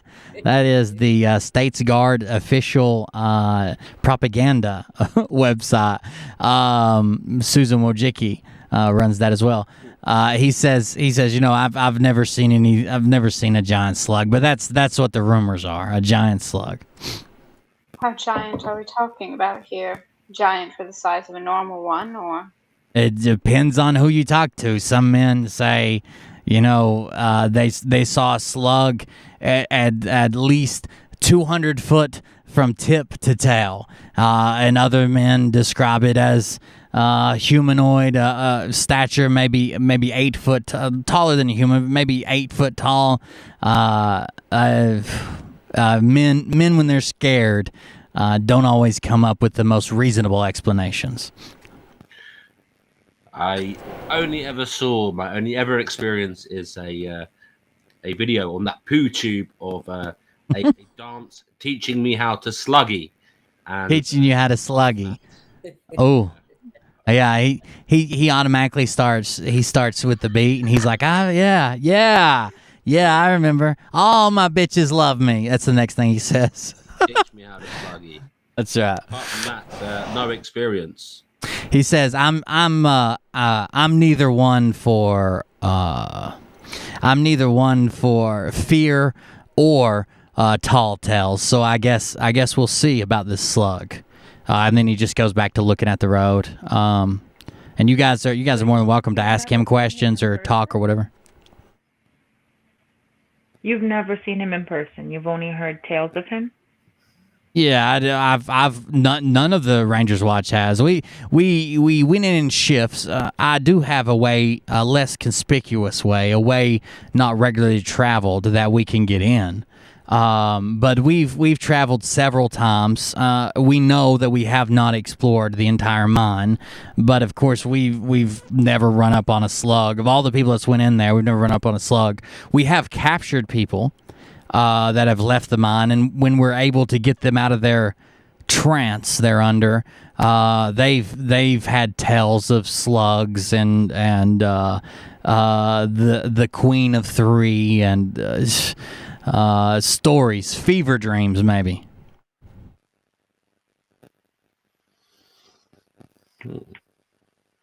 With all the disappearing and reappearing,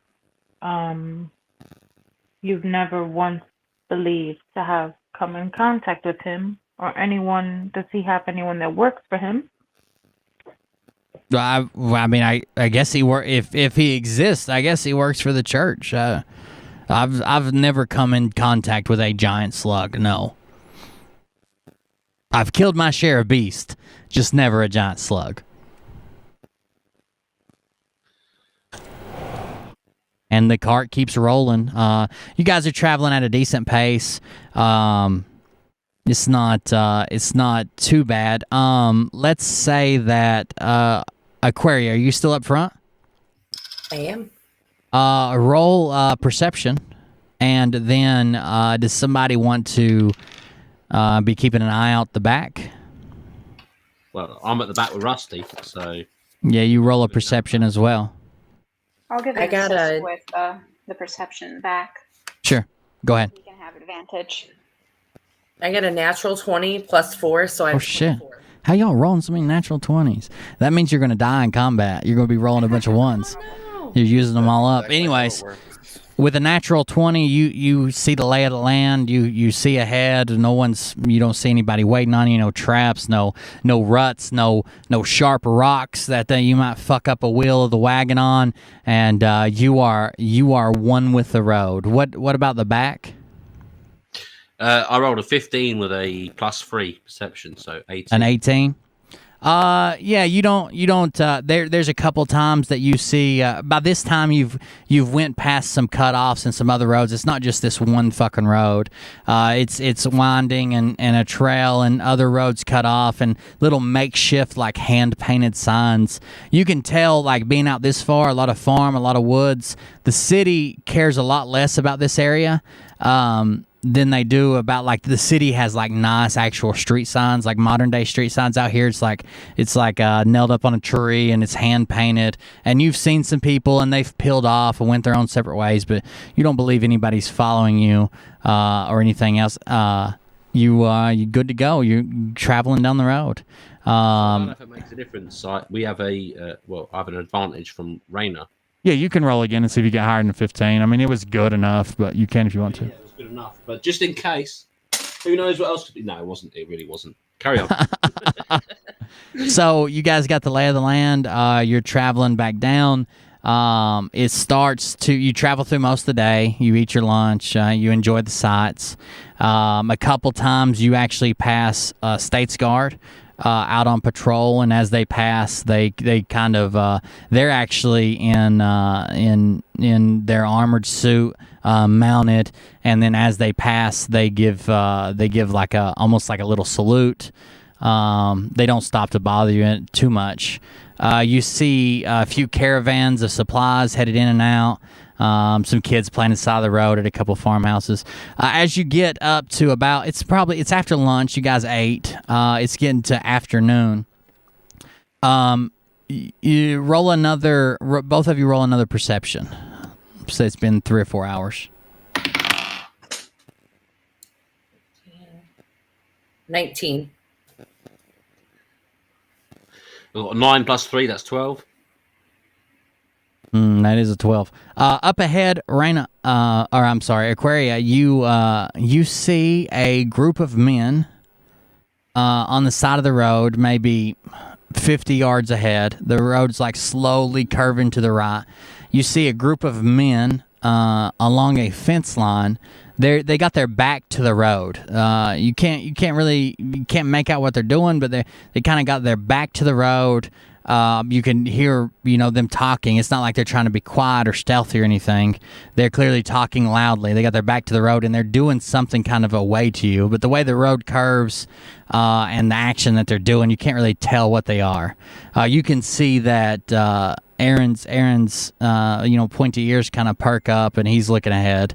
And you continue to travel. They're probably 40 or 50 yards. He doesn't dash away. He's staying with the cart. He slows it down a little bit, and you continue to roll forward. M, you don't see anything from the back with a 12. You look up and think you lost Rusty for a minute, but then you're like, oh, here he is, and you pet him real good. No, it's not. It's not bad. As you start drawing a little bit closer, you can tell the men are now like 1, 2, 3, and then you hear like a real loud grunt. They're clearly doing something in unison, and you continue on up, and when you probably get maybe 20 yards, Aaron says, we're gonna stop here and go see what they're doing. He starts to pull over to the side of the road, and like just off of the grass. It's kind of a flat area. It's like a fence row on one side and flat grass on the other. The fence row kind of goes down over a hill, but the fence is like up towards the road, and then it immediately drops off a hill. But he pulls over to the other side and kind of ties off the reins, and he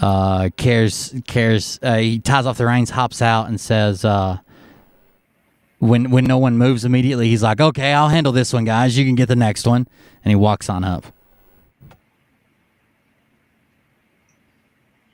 He walks ahead in the center of the road like he owns the fucking place, and walks up to the men, who you can see like a couple of them. You're just out of earshot. You can hear muffled voices. You can't hear the words they're actually saying, but you can kind of hear that the two men turned around and like actually address him, and he takes off his very geometric smock that he's wearing, his hunter green smock, and now he's in like a hunter green wife beater, and he sets it down on the ground, and he joins in with the men, and then there's another 1, 2, and they're in unison pulling something, but he's over there helping them.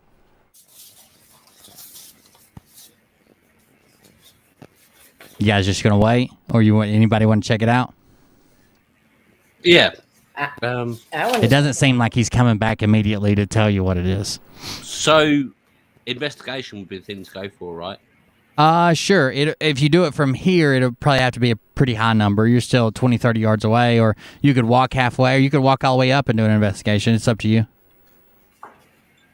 Who's got good investigation? I don't even have investigation.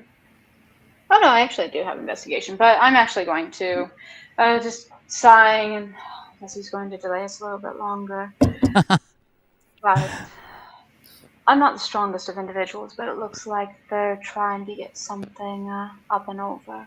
If any of you are a little bit stronger folk.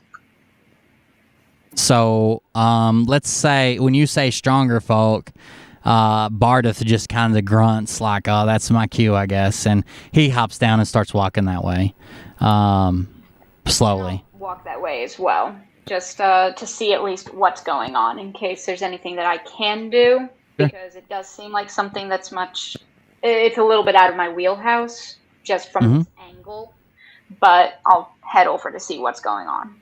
I whisper out the back loudly, if you need any help, yeah. Call someone else. no, you whisper loudly out the back, and then send everybody some tickets to the gun show, and then so they walk away. You're with Bardeth. And he's like, let's see what this is. And as he's walking, he wears like almost like a 3-piece suit, like an old school detective, same that matches his hat in dark, grayish green, like a gray-green wash. He starts taking olive, I guess, a grayish olive. He starts taking his stuff off like he knows it's going to be a feat of strength and he's going to get sweaty or whatever. And the closer you can get, you can tell, like, Aaron kind of blended right in. He just kind of joined in the group. You can't specifically see him except for, his pale white skin and his hunter green wife beater, flashes of it every once in a while. But you can tell it's a group of men. There's probably 10 of them or so. And they're over here fucking around with the fence. You can't tell exactly what they're doing. But they're kind of fucking around with the fence. And when they start to count again, like they're going to, you're probably maybe 10 yards away. When they start to count again, like they're going to do something again, that's when Bardeth kind of picks up his step a little bit to get there before the count's over so he can help get there just in time to help. Now that you're up on top of it, you want to roll an investigation, Raina? All right. It's a 13, and I believe I had 4. I'm checking now. I had 3, so. 16. There was something wide, and that crossed the road here, and tore a whole hell of a lot of shit out of the the field, and there's like a space beside the road that's big enough to maybe set 3 or 4 wagons, and then there's the woods. They tore some brush out when they came. They came up to the road, crossed the road. You can still see all their prints and the marks they made wide, and it looks like they went right back out the other side and tore down the fence. Whatever it was, probably 40 feet wide, straight out of the woods, straight across the road, tear down the fence, and straight on. And they're trying to put the fence back up effectively. They're moving some posts and stretching some wire. They're putting a fence back up. Yeah. Okay. And they're still heaving and hoeing and doing their thing. Is it blocking the path at all? You can continue. No, it's not blocking the path, but it's definite. Some, like, everything on this road runs this way, right? So all the tracks, all the footprints, all the hoof marks, everything runs this way. And then there's like a 40-foot section of just everything going perpendicular to that. It's just strange to see. And of course, it tore down the fence. It's not blocking the road, but they're definitely working on the fence to get it back up in case some animals get out. Whatever they store behind this fence. Okay. Seeing that, and then walking back to the wagon. It seems that something knocked down the fence, and our guide is not going to leave the area until he helps them put the fence back up. Right. So they give a couple more heaves and hoes. They get a few strands of fence up. There's some broken. They're putting like barbed wire fence. There's some broken strands of missing pieces, but they put a couple strands up, I guess, to hold whatever's back there, oxen, buffalo, cows, whatever there is. And after they get the 2 strands up, you can kind of see that the farmers look like they're satisfied enough. So the first Bardeth comes walking back. The Aaron has a few more muffled words that you can't hear with the farmers, and then he comes back as he's putting on his jacket, and Bardeth hops in the back. It shakes the whole fucking wagon. He's like 400 pounds of dragon scale, and then almost the exact opposite, Aaron, super light on his toes, just kind of like glides into the cart, grabs the reins and gives them one quick snap, and you're back on your way. Hopping back into the wagon myself. Sure.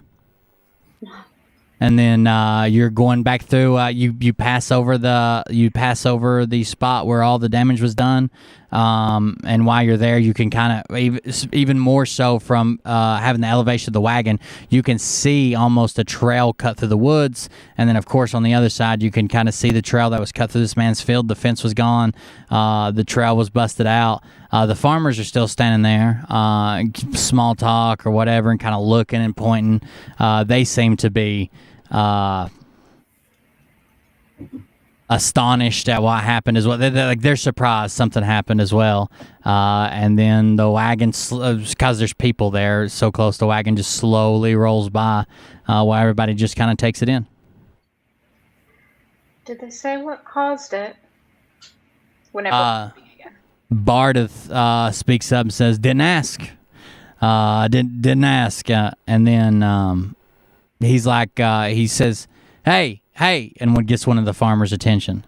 And the farmer's like, yeah. And Aaron notices and stops the cart. And he's like,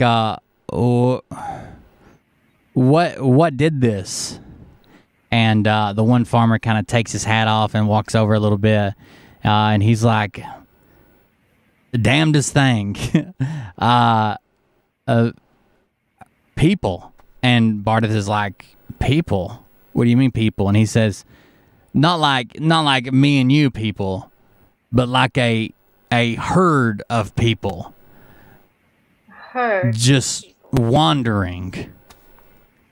And Bardeth's like, oh, okay, herd of people. And you guys can ask him if you want to, but Bardeth's done with it. He's satisfied with the answer. Did they say where they were running from, or? They weren't running. They were barely walking.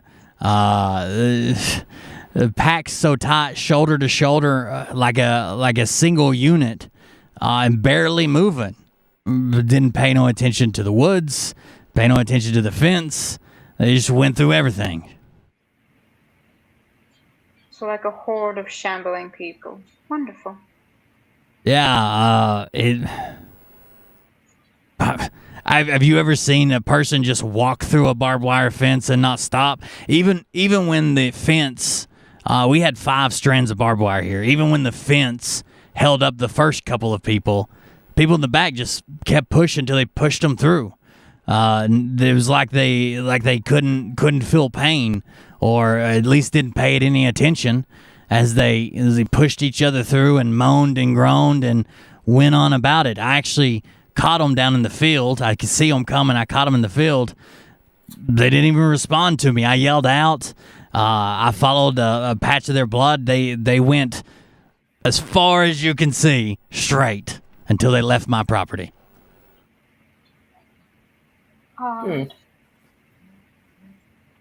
Any noticeable characteristic traits or like markings on their face or?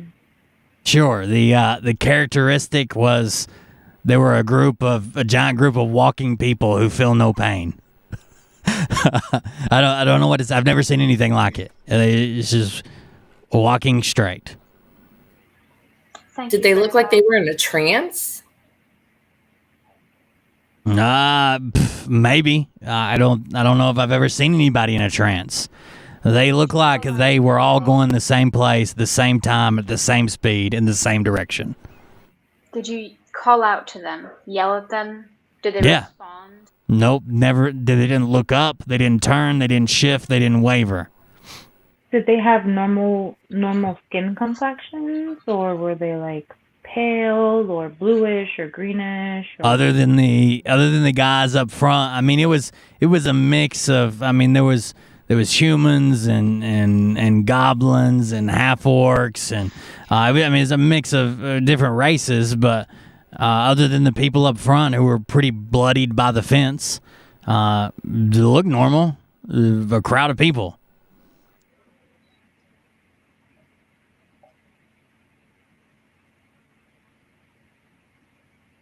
Wow. Well, that's it. I'll let you guys get back. What'd you say? What time did this happen at? He says, well, I guess it was about... He says, I guess it was about, and you can tell he's thinking for a minute, and he's like, sundown yesterday. yesterday evening, just before I didn't get a chance to get the fence up before it went dark, so I stayed here on the property to make sure none of my livestock escaped. And then I made sure to call up some help, and had it not been for your friends here, we might still be working on it. Does this seem like some sort of spell that's been cast over them, or do they seem like they are reanimated dead? Perhaps. I'm a farmer, so I know neither about spells or reanimating the dead. Pretty interesting, though. I like your ears. Thank you very much. Oh my! Is that a battle goat? He's really admiring the goat. It is. Hands off. Don't even look at my dog. So he just kind of tells you. I mean, it was a group of people. He even tells you, like, I don't know if I already said, he says is 30, 40, maybe 50 people, because they were varying in size and race. It's kind of hard to get too exact of a number. He knows he was within earshot of them because he yells at people on the farm all the time, like for help, or hey, I'm over here working, or bring me this. He knows definitely he was within earshot with them and they didn't look up, but somewhere between 30 and 50 people that walked all in the same direction, shoulder to shoulder, in a group. Paid no attention to pain or anything like that, and they walked right through his fence. And then he's like, "You guys have a safe trip." And then he starts to walk away. Aaron snaps the reins again. You guys start to pull off again. I'll shout out from the back, guys. I feel like we missed something there.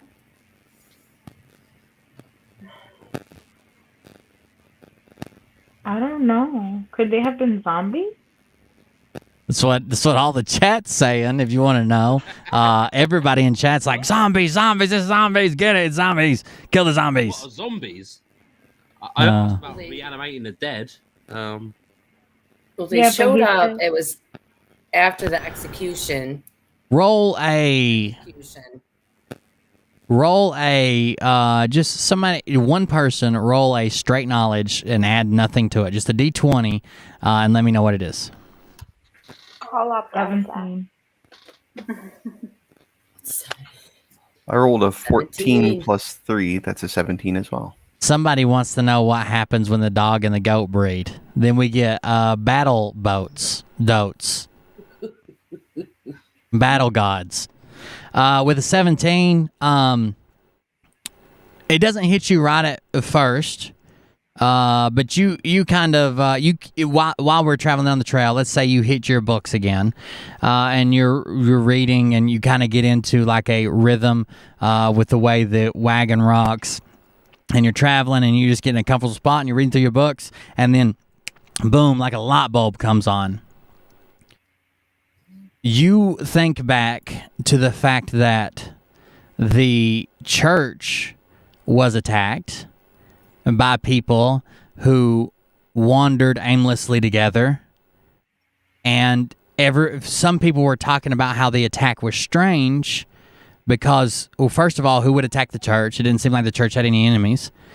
Second of all, what kind of attacker doesn't do any damage or steal anything?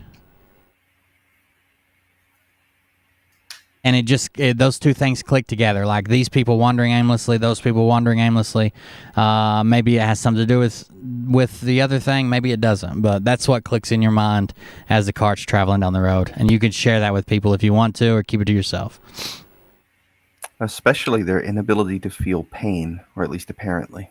Because the church told everybody about the attack. They confirmed it. They tried the people. The people disappeared. They arrested people. They did. The church handled everything. The only narrative is one narrative, and that's all you guys have heard. Other than people, it's like, oh, nothing was destroyed. Church looks in good shape to have been, fucking attacked. But either way, you know that the people they arrested were not guilty of plotting to, attack the church. So. The cart keeps rolling on. After you get to about we're running out of time. Em, do you need to go? It's already 20 minutes till 9 here, so 20 minutes till 2 there. It's 20 minutes till 2 here. No, I'm still good for another hour or so. It is. Do you guys need to go, Raina or Zay? I know I was late and I'm running over now. I can do another little part and wrap it up if you guys need to go.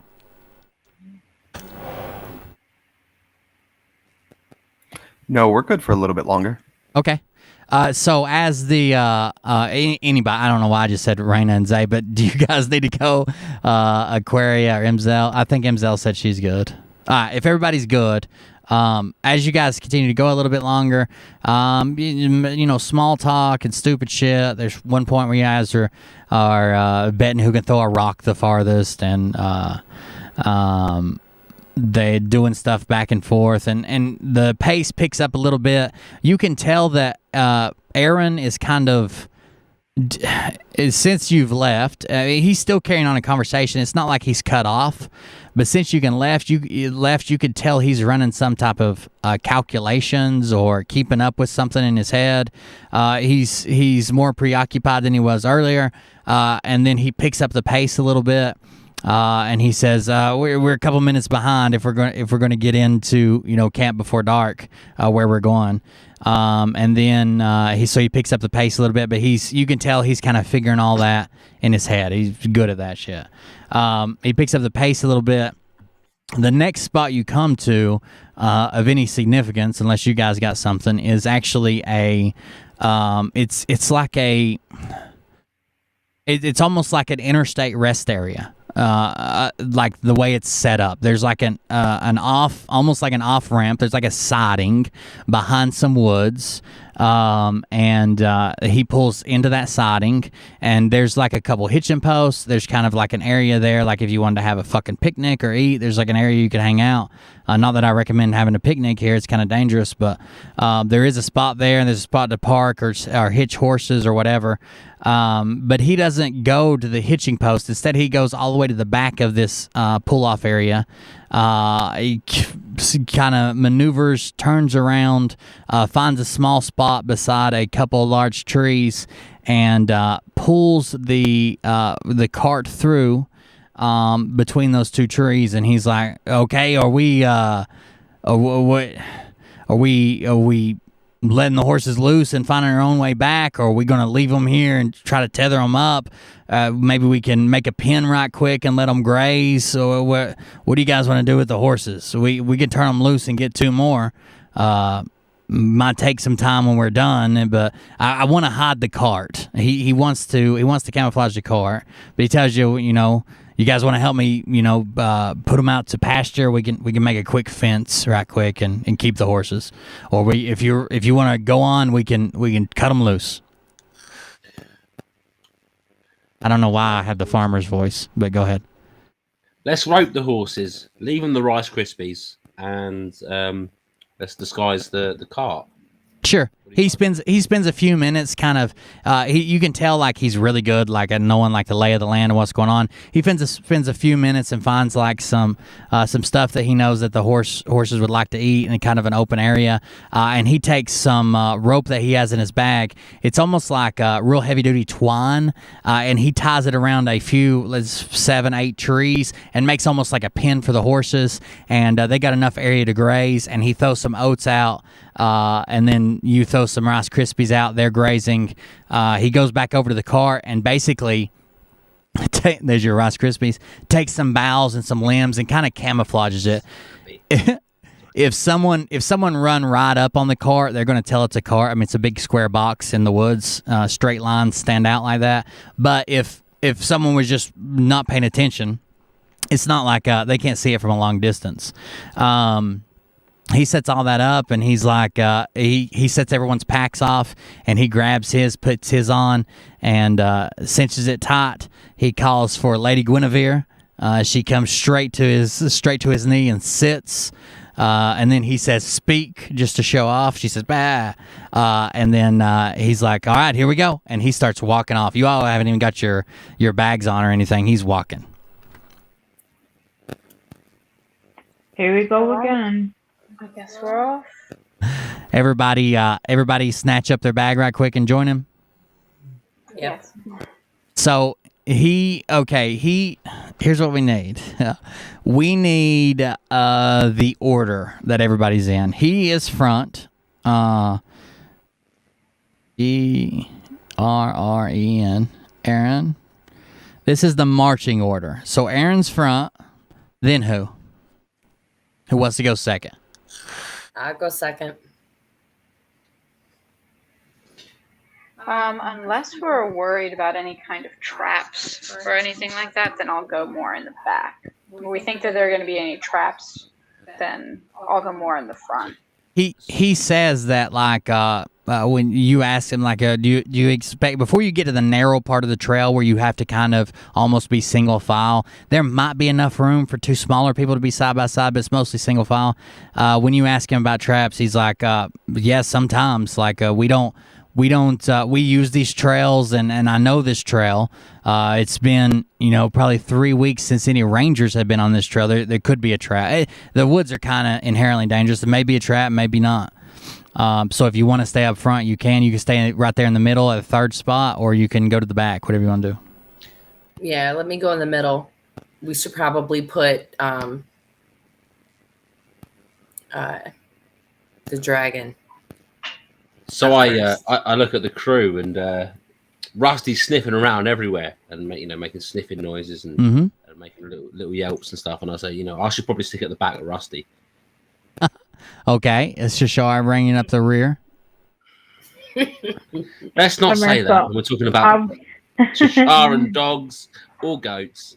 Are we taking the goat as well? Yes, that is a battle goat.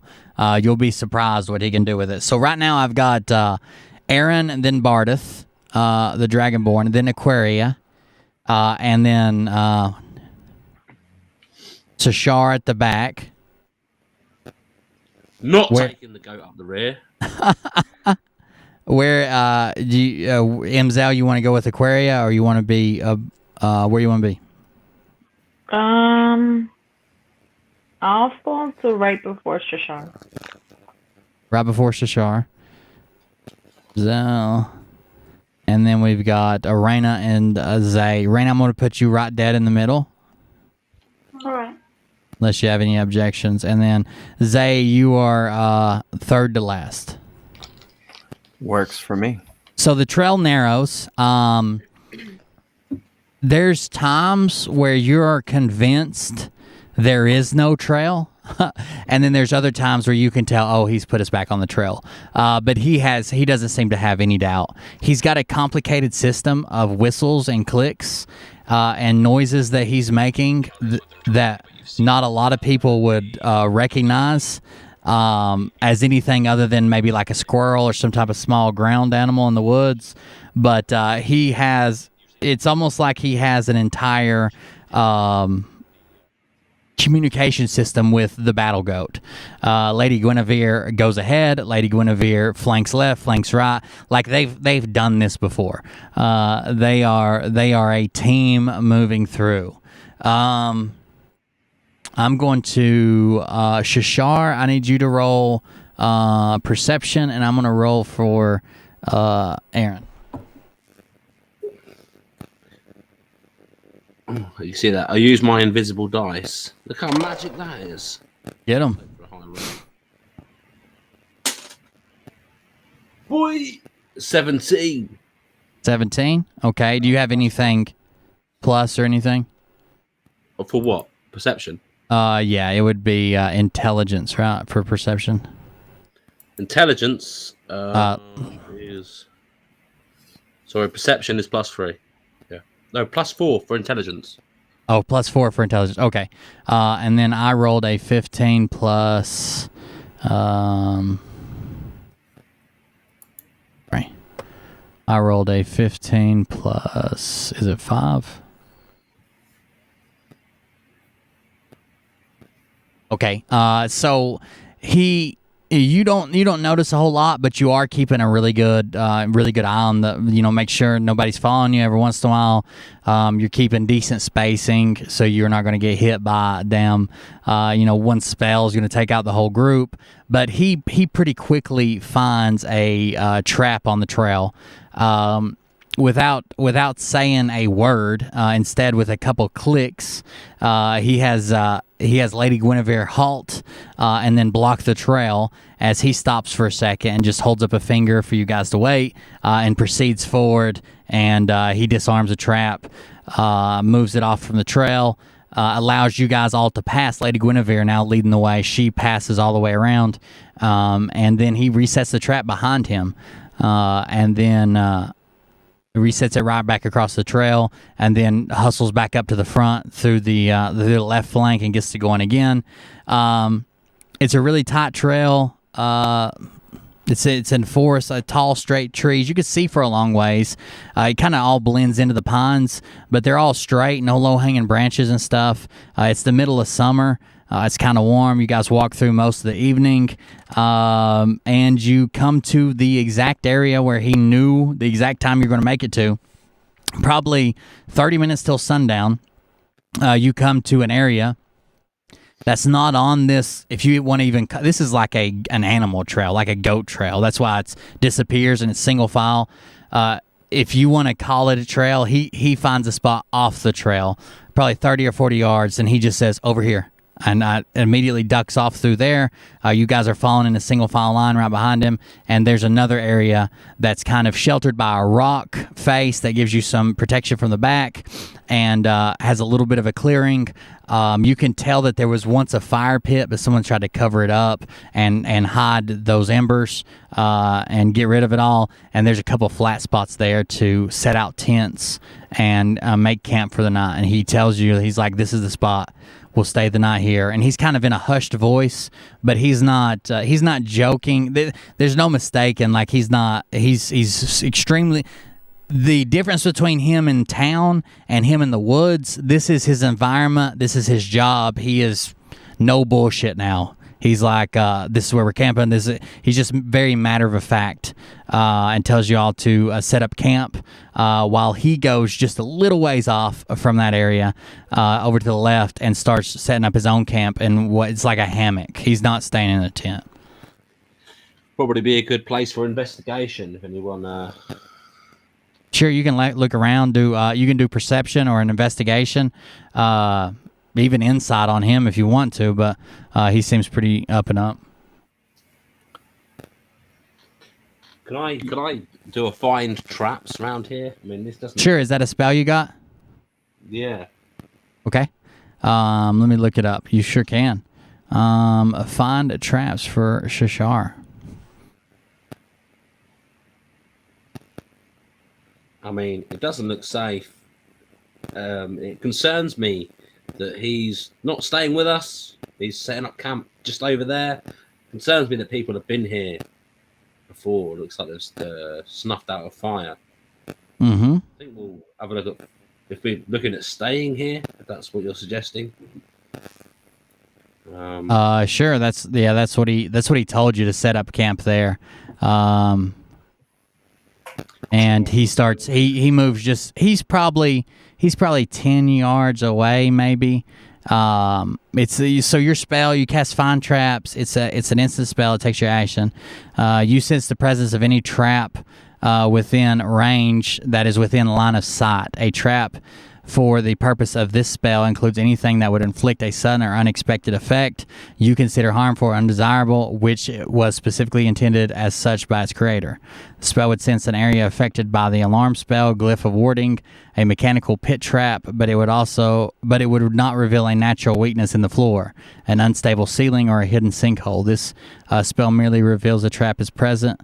You don't learn the location of each trap, but you do learn the general nature of the danger posed by the trap you sense. So when you set this off, when you do Find Traps, not only do you see do you sense lots of traps around you. There's some magical traps. There's some glyph of warding. There are some pitfall traps nearby.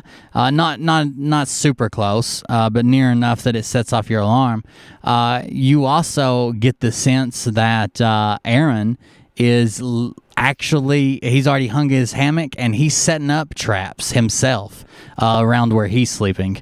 He's already got one up and he's setting up another one. Makes sense.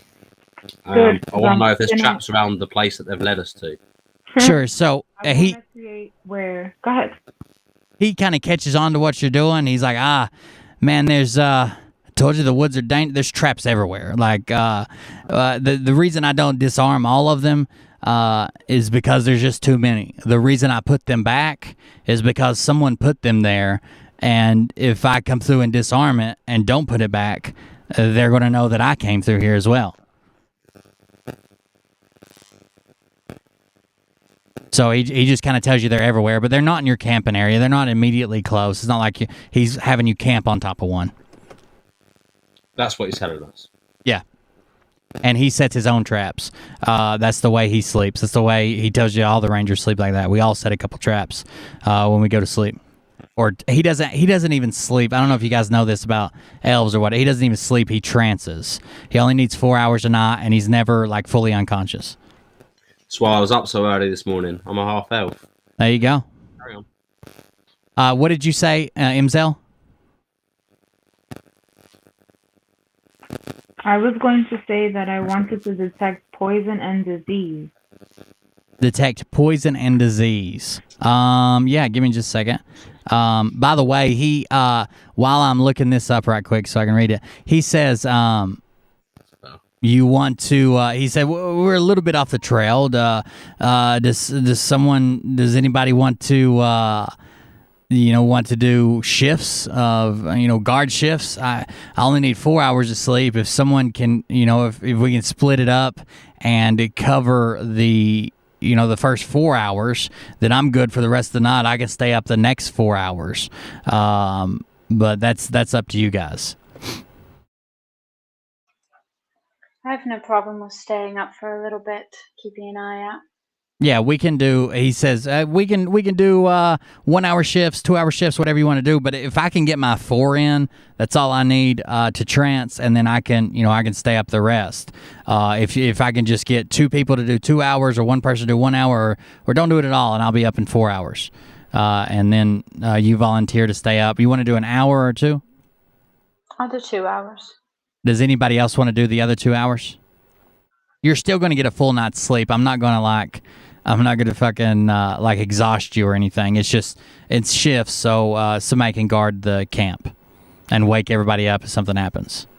Imzel, for the duration, you sense it lasts for 10 minutes, and you sense the presence of locations of poisonous creatures, and diseases within 30 feet of you. You also identify the kind of poisonous creature, or disease in each case. The spell can penetrate most barriers, but is blocked by 1 foot of stone, 1 inch of common metal, a thin sheet of lead, or 3 foot of wood and dirt. So just around your area, you pick up a few things. Most of the poisons are there's a couple of traps off in the distance that have some type of poison on them. It would be like a paralyzing poison with like a pit spike trap. But most of the stuff that's kind of close is like you pick up a couple of venomous spiders and a couple of venomous snakes, but not in your camping area, just somewhere in your line of sight, 40, 50 yards away, scurrying through the forest. Sounds good to me. Seems like we might get some sleep after all. Sure. So everybody gets ready to bed down, and then Raina, you're up for the first 2 shifts of the night. Is somebody else going to do the other 2 shifts, or at 1, or whatever? Or are you just going to leave it everybody sleep for 2 hours? No, I'll do the others. I'll do the other shift. Okay. So Raina does the first 2 shifts. Will you roll a perception? 15 plus. Oh, I'm talking to Raina. Hold on. You can hold that number though. You'll need one in a minute. I got a 16 and I had 4, so it'll be 20 for my perception. In a 20, you stay up. You no trouble staying awake for the first hour. You see like a couple of times you think you see like out of the corner of your eye some movement or whatever, out in the darkness. But it's always something natural, a limb, a branch, an animal, nothing. Can you roll one more for the second hour? Yeah, sure. That's a 15 for a 19 total. 19. Basically the same deal. You have no trouble staying awake. You go through the night. Not a lot is going on other than natural stuff. You don't feel like anything else is happening. And then you go off to bed and wake up Aquaria for her shift. And Aquaria, you wake up, and what was your first roll? 15. 15. You don't have you're singing a song in your head, hanging out. It's dark, but you've got some dark vision, 60 foot. So you're hanging out. You're not as perceptive as Raina was with her roll because it was higher, but you don't sense anything either. Nothing dangerous, nothing going on. And then roll another one for your second. There's a donation. Hold on. You go ahead and roll.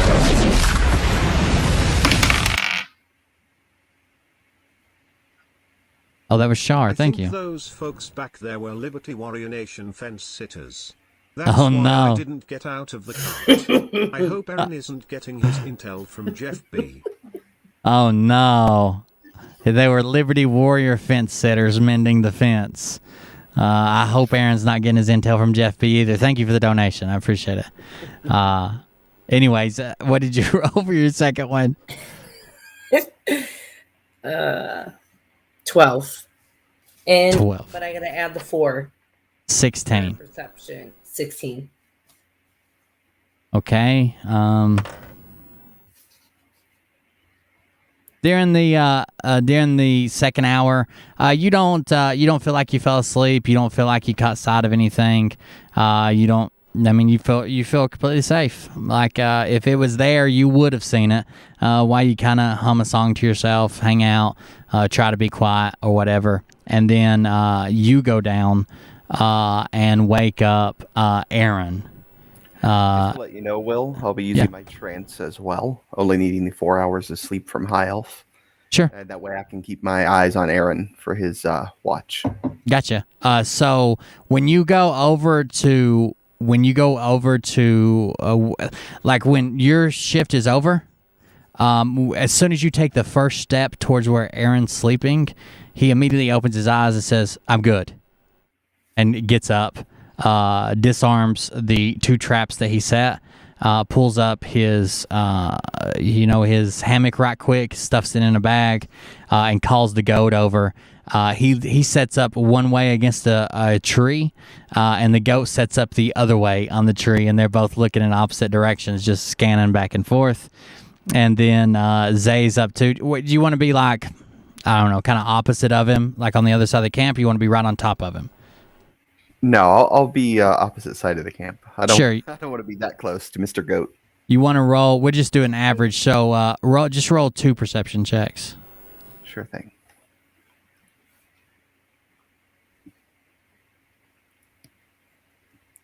First one is a 16 plus 4 for a 20.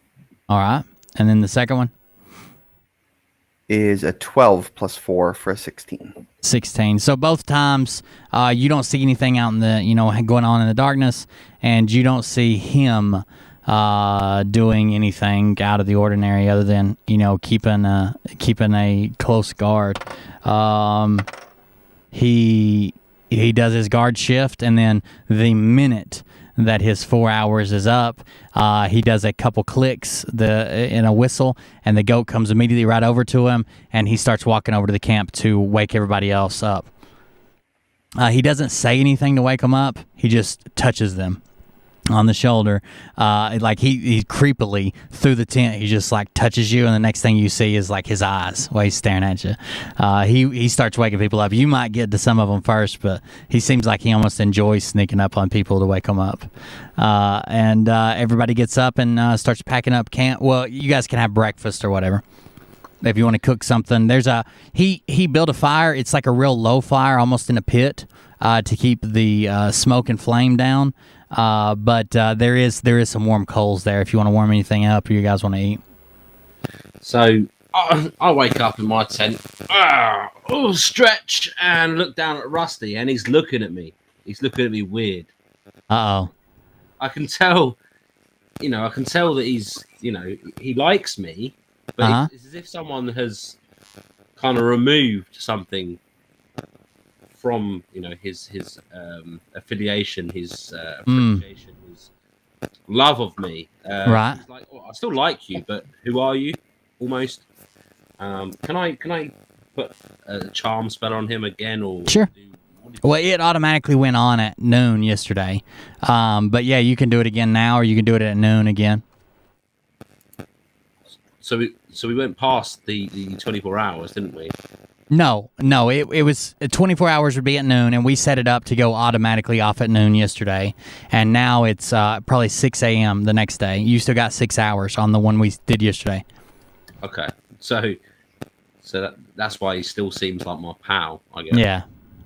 Yeah, he secretly hates you. You just keep being like an evil succubus. You won't let him go. I need to do a check, like you said. You get it. Sit. Okay, roll. I got a 15. 15 was what you needed. When you say a 15, he looks at you once, and then you say it again, sit, and then you almost like mime the action of sitting a few times in the air, and then he's like, oh, okay, and then he sits down, then looks back up at you and wags his tail. That's 2 successful checks. You probably need one more sometime, and then I'll let you not do the spell anymore. So Rescue's ready to go. Shishar's ready to go. Shishar, you might want to feed the dog. Yeah, I hand him some of the last of the Rice Krispie box that we used earlier, and he licks it from my hand. I give him a good tummy rub and give him a good stroke, and we're good to go. Right. Everybody, if you need a meal, you need whatever, we all get ready to go and eat. Noticeably, Aaron doesn't eat anything. Maybe a good berry when he was on watch, but he doesn't eat anything. He almost continues to stand watch and pace. And then as soon as the last piece is packed up, before anybody puts their packs on again, he's already strapped up and walking again with the battle goat back over to the trail. The same path he took on the way in, exactly, footstep for footstep back to the trail. And you guys follow. And then Following right behind. Are we in the same order? I don't see a problem with it. Yeah, we naturally fall into the same order. Someone said it's because you don't have the same relationship that Aaron and the goat do. Anyways, Aaron loves that goat. He starts to lead again, the same order. He gets to a spot where he doesn't say a whole lot, and he stops. He looks at the goat. He makes a couple clicks and whistles. The goat seems to understand, and the goat goes out the trail a little ways. And he almost branches off the trail a little ways to try to see around a corner where the goat's going. And the goat goes ahead almost like it's scouting it out, and he follows cautiously. And you go around the next corner. I want Aquaria, Raina, and Shishar to roll perception.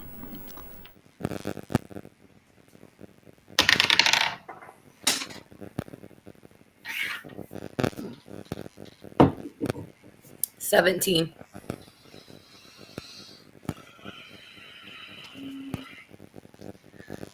3 plus 3, 6. 21 total. 21 total? Yeah, I rolled a 17. I had 4.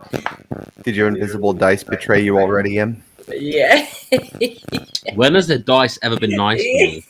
Ever. So as you continue to walk, he's kind of off the trail. The goat's actually leading right now, and the middle of you guys in the middle of the pack. You're looking around. You see some You see some animals out. You don't see any people. You don't see anything dangerous. You don't. If there are any traps there, you cleverly avoid them. M is noticeably different. He's tripping over his own feet. He's making a lot of noise. He's breaking branches. The dog, he tripped over the dog twice, Rusty. And even Rusty lets out a yelp like, oh! And something's going on back there. But if anybody was seriously close, we've probably lost some of our stealth. We weren't rolling stealth yet, but at least we were kind of quiet up to this point. And you notice that everybody notices that Aaron kind of slows his pace a little bit, and his face looks like more concerned than you've seen it before. And then he stops. Somebody roll. Who's the closest to him besides Bardeth? Aquaria, roll an insight check. 20. I like these dice. +7, 27. A natural 20 and a 7. When you see him stop and freeze and some concern wash over his face, you're looking at him so hard with such insight. You can literally see some beads of sweat form. You haven't seen him sweat. You haven't seen him sweat before. You can see his pupils dilate, at least the one you can see on the right side of his face, dilate a little bit. You can see the inside on him so well. You can tell that his pulse has picked up to a very high level. If you had to make a guess, he's getting ready to fight or flight. Like he's getting ready to jet again. If there would have been that you haven't seen him like this, something happened. He hasn't said, but when he stopped, he got a rush of adrenaline, and he's about to do something. Because you rolled such high insight, I'll give you a chance if you want to yell something or ask something, or but you think he's getting ready to dart. Aaron, what is it? He says in almost like a broken voice, like the kind of voice where you're like, I'm not going to cry, but then like it comes out broken, and like people are like, oh shit, he's crying. He just says, Guinevere, and he fucking jets on the trail. Like there's still a trail. It's a game trail. The goat never made a sound, never made anything. You don't even know. He was so much wider on the trail, you don't know if he could see her or was doing something, felt a connection with her. But clearly he thinks something's wrong.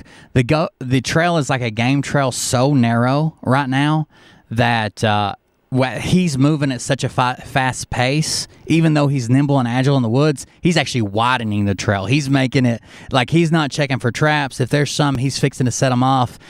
He has given up on stealth, on traps, on anything. He's going for the goat. And you guys are standing there. Going to be taking off after him, trying to follow his path. Trying to follow the same path? Yeah, because, I mean, if he sets off a trap, then he'll be the first to set off the trap at the very least. So we're not going to set off any trap for following the exact same path. Does everybody stay in the same order? Just take off in a straight line? Okay. Is everybody following? Yes. Yeah. Okay, he takes off, huffing and puffing and sprinting. He is actually Man, this is going to be rough. Give me just a second. Let me pull it up. Let me check first.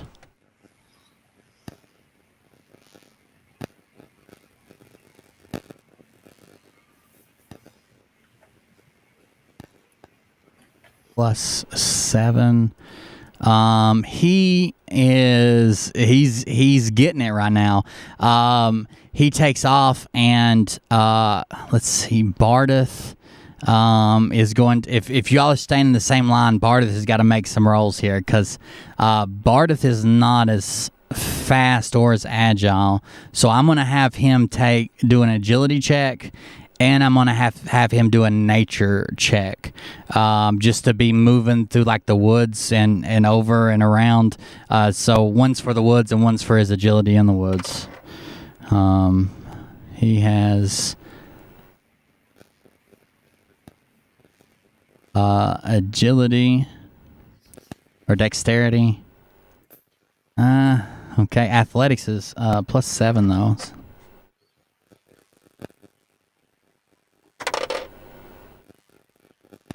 Bardeth is doing everything he can to keep up with this other person, to keep up with Aaron, but he's slowly falling behind to the point to where he trips over a couple logs. Not that he falls, but he stumbles to where it's like the absolute furthest his foot can move to keep from him falling and hitting himself in the face. He tries to pick up the pace again, but he is losing ground against Aaron while Aaron runs. Cast a spell on him. He's still inside, huh? Can I cast a spell on him? Longstrider. If you can cast Longstrider on him. Creature, the target's speed increases by 10 feet until the spell ends. Okay, I'll say that you need to make an athletics check to bypass everybody on the trail without, doing anything fucked up and touch him, because you got to touch him, right? He's all the way at the front, you're all the way at the back. I've only got to touch past like 7 people, right? Yeah, that's it. Just do a Superman jump or something. 11 plus nothing. 11 plus nothing? Oh, 11 plus what? What's your athletics? It's on your sheet. I can look too. +2. 11 plus 2, 13. If it's not, well, it says +2. You just don't get your proficiency bonus if it's not checked. Okay. So you still get the +2. So 13. You're trying to touch him. You're not going to get it right away, and you're kind of, instead of like being agile and smooth and getting around everybody, you're just kind of shoving them all forward. Like you're just kind of bouncing into them and pushing them ahead, trying to reach through them and shoulders and shit. He's not. I'm not saying he's lost Aaron, but there's a gap growing, but he's still in sight. You guys are catching glimpses of Aaron darting back and forth ahead. Nobody set off any traps yet. Aaron's going to roll perception at disadvantage. Hold on.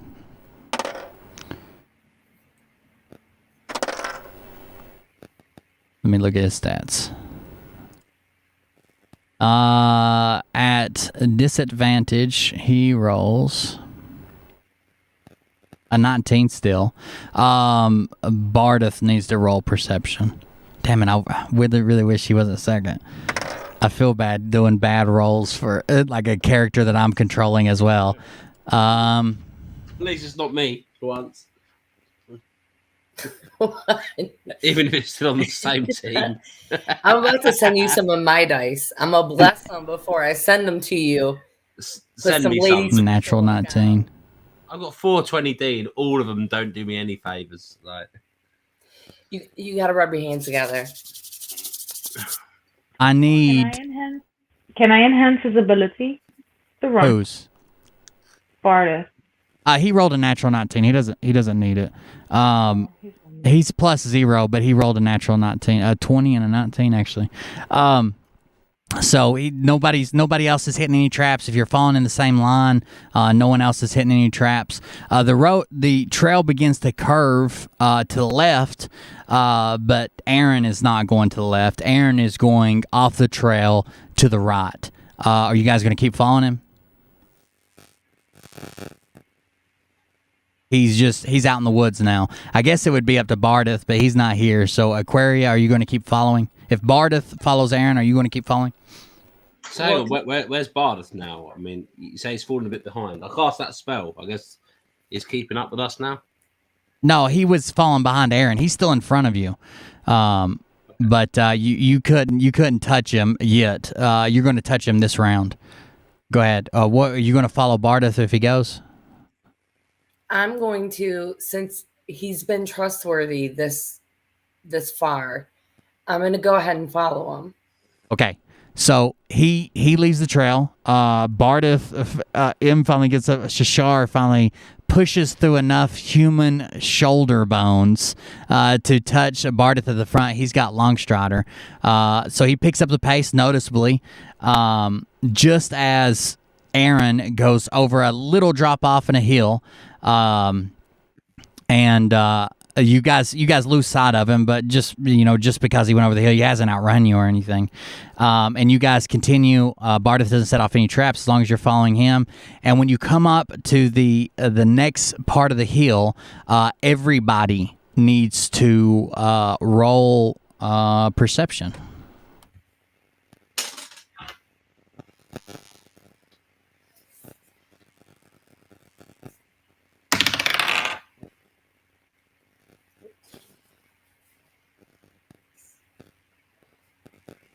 $17 for me.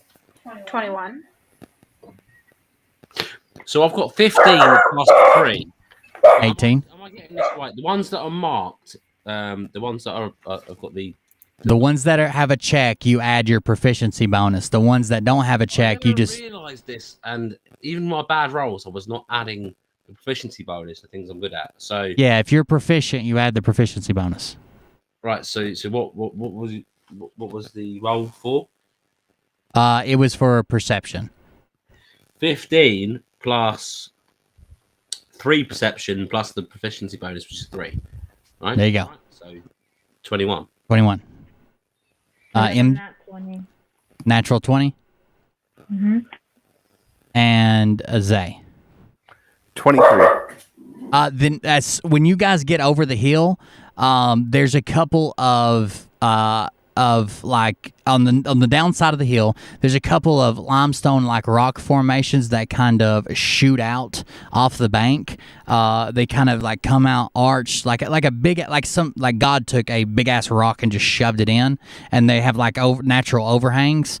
And as you guys are sprinting, still on the trail, Bardeth's leading in the same direction you saw Aaron going. All of you at the same time look over and see underneath one of those rocky overhangs, you guys see Aaron underneath one of those rocks is setting crisscross applesauce, setting right there with his eyes closed.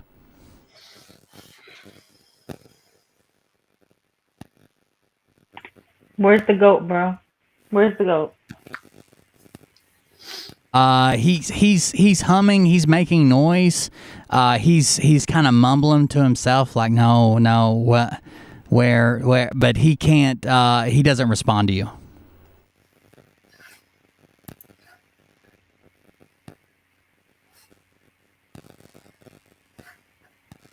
Feed Rusty. You guys heard the dog bark. He doesn't respond at all.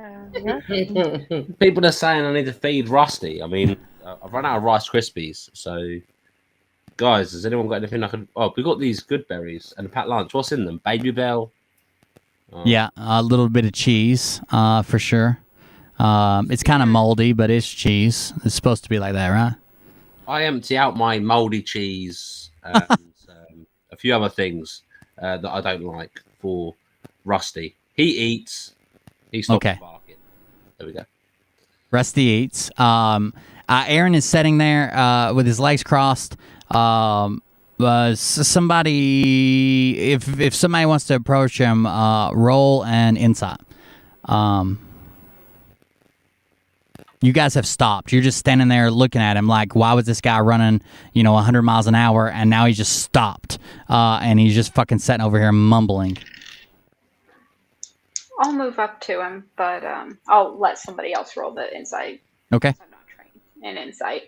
But moving up to him and just leaning over. Are you all right? He doesn't respond. What's the insight roll? I got a 16 plus 7. That's 23. You've seen the 23.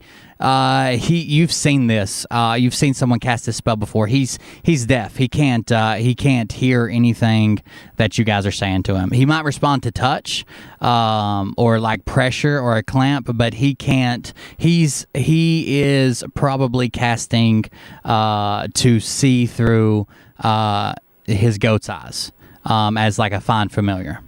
Like a find familiar with a polymorph on it to make it a go, but he's still he cannot hear you. He is blind and deaf, and that's probably why he's up against the rock.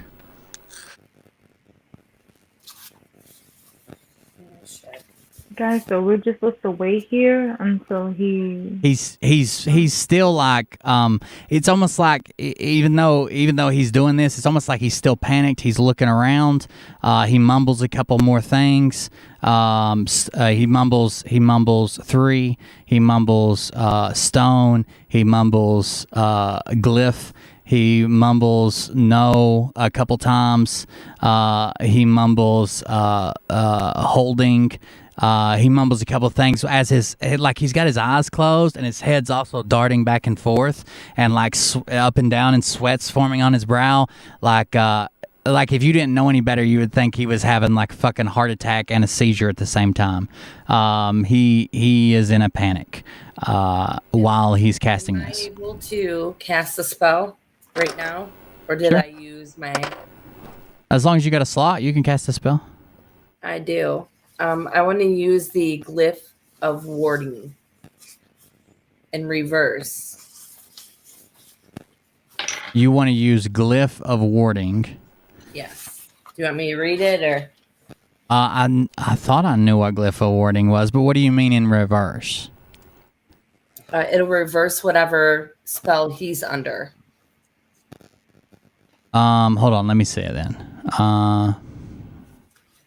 Is this self-induced or? Yeah, she rolled a 23. He's casting to see through the goat's eyes. It's a find familiar, or sight through familiar.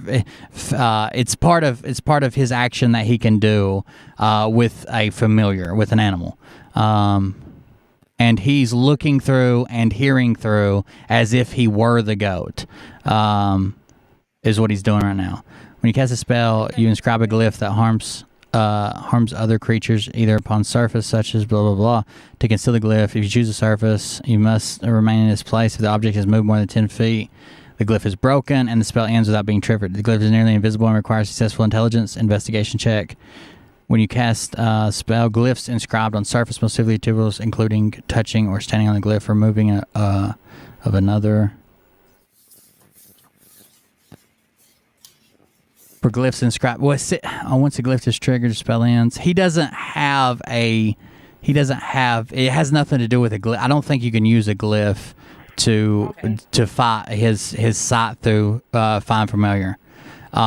You can just wait, or Shar with the 23 knows that he would respond to touch, or he would feel it. He might not respond, but he would feel a touch. He can't hear or see you. Even if his eyes were open, he can't hear or see you. Okay, then maybe I should just send him. Where's the hand? I have a hand somewhere. Oh, a mage hand? Yep, mage. I'll just throw a rock at him. Oh, it's a cantrip, isn't it? Yeah, that's free. You can cantrip him if you want to. Yep, let's hit him with the hand.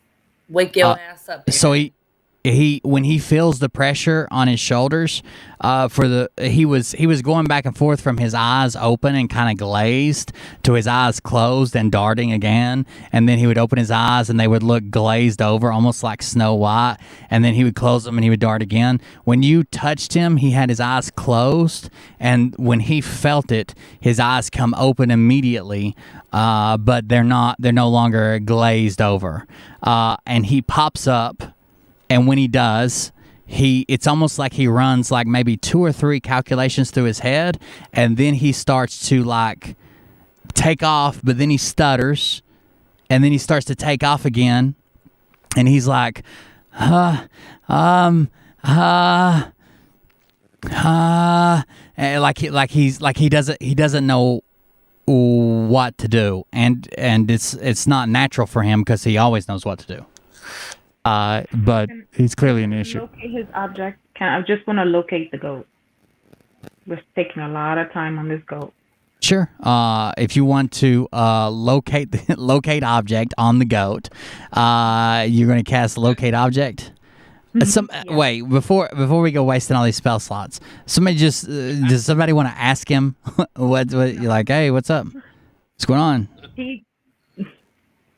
Where's the goat? Are you okay? Like what? He says they grabbed her. They took her. They've got her. It was a bag of holding. Something. It went black. She can see now, and I know where she is. And he starts to take a few more steps towards the direction where he was originally starting to go, and then stutter stepped. And he is, barring anyone stopping him, because y'all are all in front of him, he's going to sprint again. You can see it coming. Grabbing his arm. You need to calm down, because you're starting to panic, and you're not going to get anything done if you're in a panic state. Roll persuasion. Okay.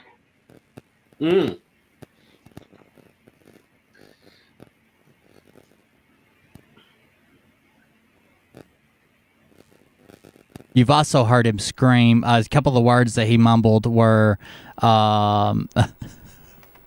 radicals and cult. Wow. And Queen of 3, 15. Yeah, it's a total of 17. I'm not trained to persuade, so I'm trained in deception, not persuade. Sure, that's still high enough. He says, but we, at least he's communicating with you now. It was like he was talking around you. Now he's actually talking to you. We've got to do something. They've got her.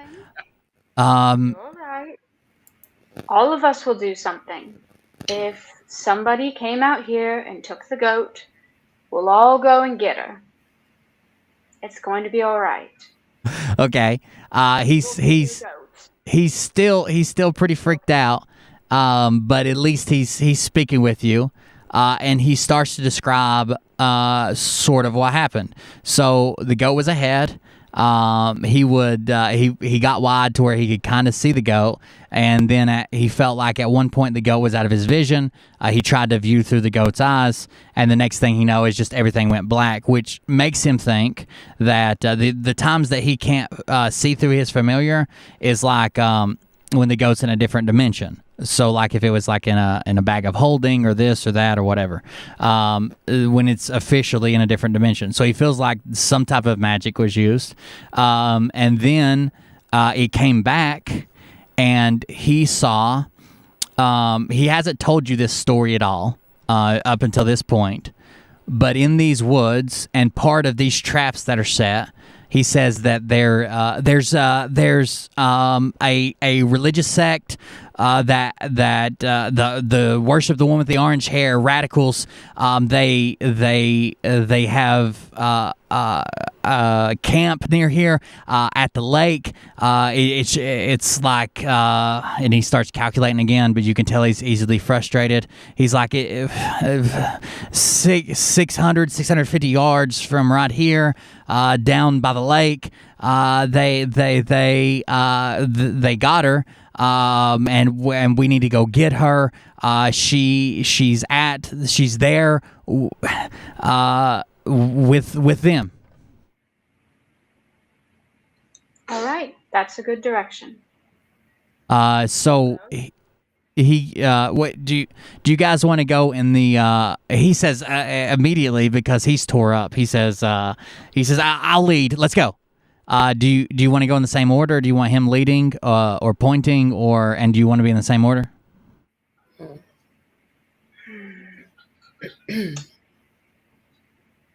If you can just tell us the direction to go, I don't think that you're in a good state of mind. He's going to be rolling with disadvantage, so he says, but I've got to. I'll go second this way, and he points. Okay, you tell us what way to go. But you're going to stay behind us because otherwise I'm worried you're going to rush off and you're going to give us away. Right. So that's How not about going you to work stay out. behind? How about you stay behind Rusty? You tell me where we're going.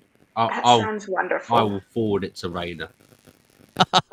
Sounds fantastic. He's at this point. He's just like, whatever. We got to get going. I'll go wherever, and he just falls in line.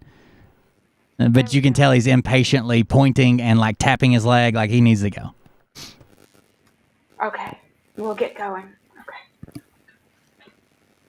With that in mind, I will take up the rear if you want me to. Sure. That way we'll have a rear guard. All right, so he sends you through. He begins to calm down some. He can still go in and out and see that the goat's okay. He is kind of mumbling, and Shashar's kind of picking it up that she's on a like a stone area, like it's like he's like circle stone glyphs. There's a person, like he's just mumbling shit as he snaps in and out, but he's still giving you direction and going. But he is starting to calm down, just because he can sense he's getting closer. He's like, why? He says a couple times like, why? She's obviously still alive because he can see through her eyes. If she dies, he'll poof out. He won't be able to see. But he does mention that she's not moving, and that the person is like unconscious, I guess, or asleep or something. The person's eyes closed and laying down, but they're like in a stone circle. And then he mentions a couple times like they're like, these are all just mad ramblings, but they're what are they? They're watching what is this? How many? And he starts like counting out loud, and then he snaps back out of it, and then he goes back in and finishes counting because he doesn't want to like trip and fall. He's blind when he does this and deaf. And then he starts to calm down, but you can also tell, well, you can't tell. Someone, actually don't roll anything. When you guys get close to the bottom of the hill, when you can tell you're getting to the yardage, when you can tell he's getting more excited, he starts barging further and further forward. If Shashar isn't going to move and let him pass, he's going to shove Shashar. And he's like, he's even saying like, there is some, his voice gets a little bit quieter. There's some woods and some foliage, and then there's a field, and then there's some people there. We've got to stop short, and spread out. Like he's still coming up with a plan. It's just disconnected sometimes and ramblings at point. But you guys are getting pretty close and continue down. Are you still leading, Raina? Yeah, I'll still be leading, and as we do get closer, then probably we'll try to. Can we actually see anything at that point? Not yet, but I'm getting ready to have you roll. If you're still going to be leading, I'm going to have you roll perception right quick. Okay.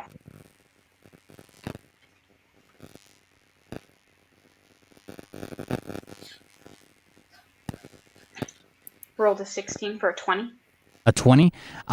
As you start coming down the hill, and you can tell by his anxiousness and the way he keeps lowering his voice that clearly you're getting closer. And as you come down to the hill, when it kind of rolls out of the bottom of the hill, you can also tell that the woods kind of end.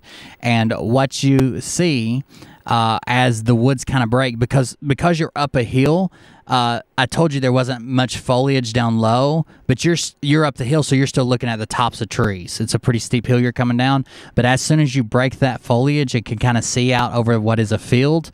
There is, you see off in the distance, a group of people in cloaked robes, kind of standing, all looking in one direction in a semicircle. Their backs are to you.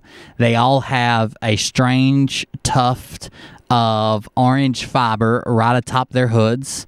They are humming or chanting or singing or something, and because you're on the hill, you can see over them, and they're all different sizes and shapes, but there's a group of people. There's some huts over to the left, but just directly in front of them, there is a stone circle right up against the lake, a large lake, and the wind's blowing. Like it's got little tiny like white caps, but it's shimmering. There's a large lake, and then there's a stone circle, and directly in front of the lakeside there is a pillar with a glyph on it. To the left there is a pillar with a glyph on it, and to the right there's a pillar with a glyph on it.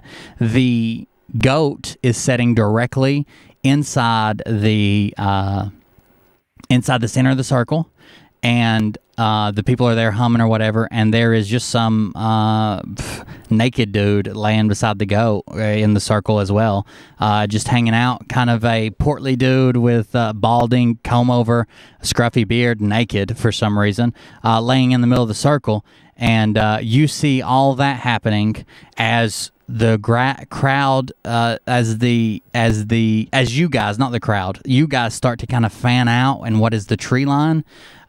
You also see that the man, the naked guy in the center of the stone is starting to become conscious.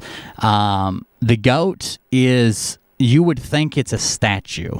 The goat is standing so still. It is just there. But the man is just barely making the slightest movements. Zay, can you roll insight right quick? You can too if you want to. Am, roll insight. And Mzel, you can too. All of you roll insight. 23. 23?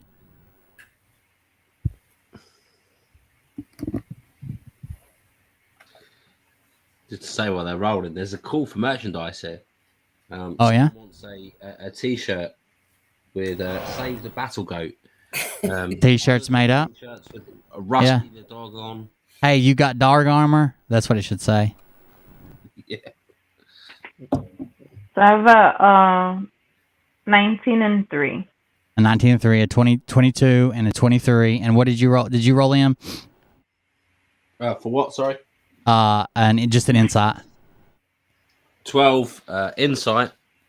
Zay, if I change yours to if yours wasn't insight and instead was no, that's good. You think that Zay, the highest number, you clock the glyphs immediately. They have even though they look almost black, like it looks like a glyph carved into this stone pillar, and it looks black. But the longer you stare at it, it looks more like the dullest red you've ever seen, as if it was backlit. But it's so dull right now. It could get brighter, but right now it almost looks like it's painted in with black, where it's like in a crevice and such dull red. You see the glyphs, and you feel like with just a few minutes that you could probably you feel like you've seen one of them before and maybe seen something similar to the other one. You could probably figure out what they say within just a couple of minutes, but you don't know immediately offhand what the glyphs stand for or what they mean. And then everybody else is just kind of spread there, standing in the tree line, and no one on either side is moving, except for the guy who is slowly kind of waking up. He opens his eyes and he sees a goat beside him. He's like facing the goat, kind of half-assed. His head's turned that way. He's flat on his back, but his head's turned that way. He also notices that he's naked and there are people around.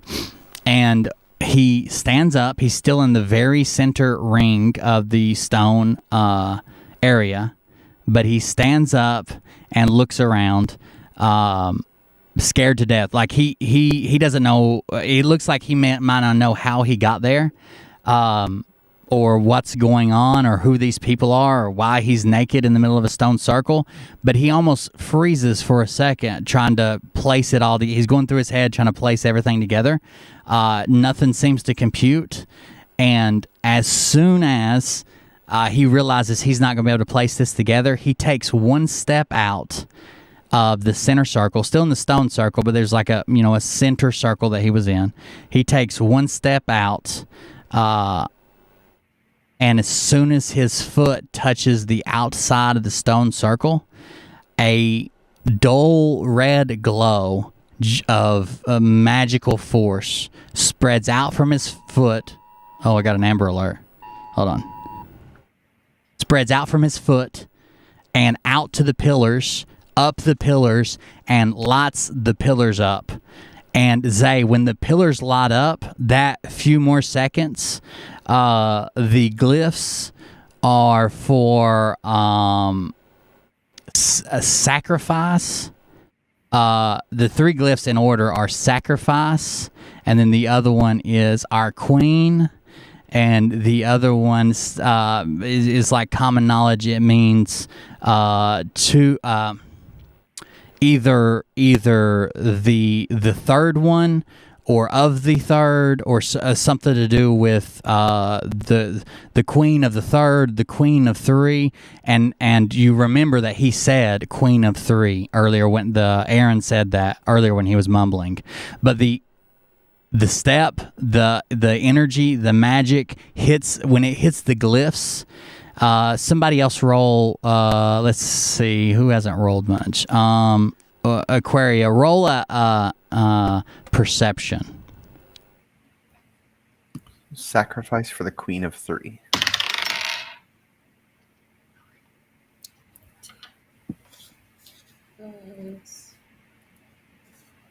$17. A 17. You are looking beyond the glyphs. You are looking out into the lake, and the lake bubbles.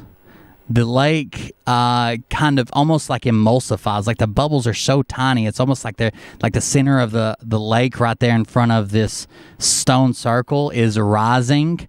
It's lifting itself up, and you see the top of a very large head or something to that nature, coming out of the water.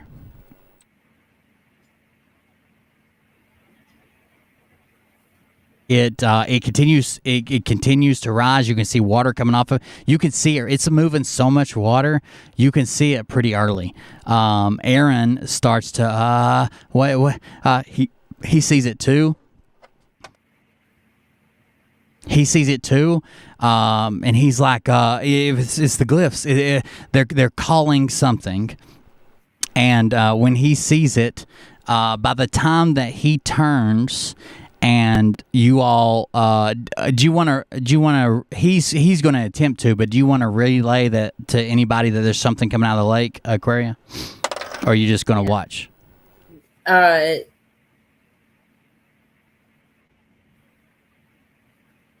I'm probably just going to watch. Okay.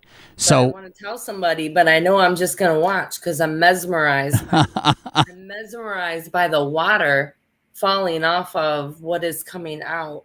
There you go. That's role playing.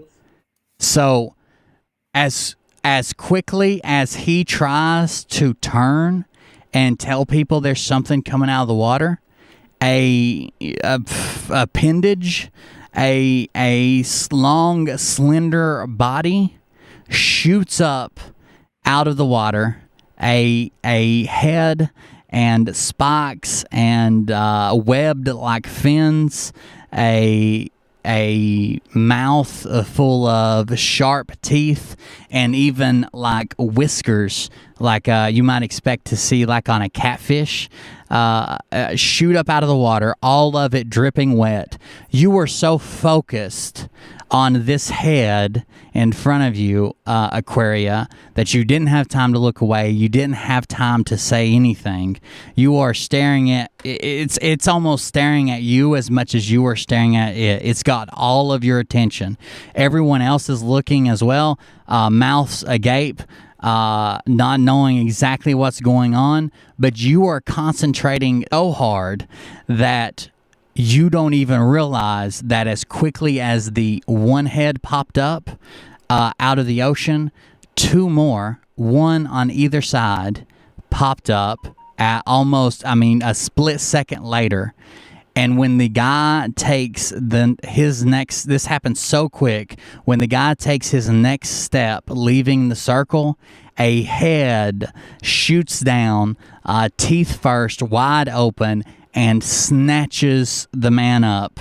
All you can see is a couple feet as it closes around. It's got his body, his waist, all the way down to almost his ankles. You can see feet kicking out the back as it throws it up and swallows it whole, and you can even see him coming down the throat of this beast. And in order.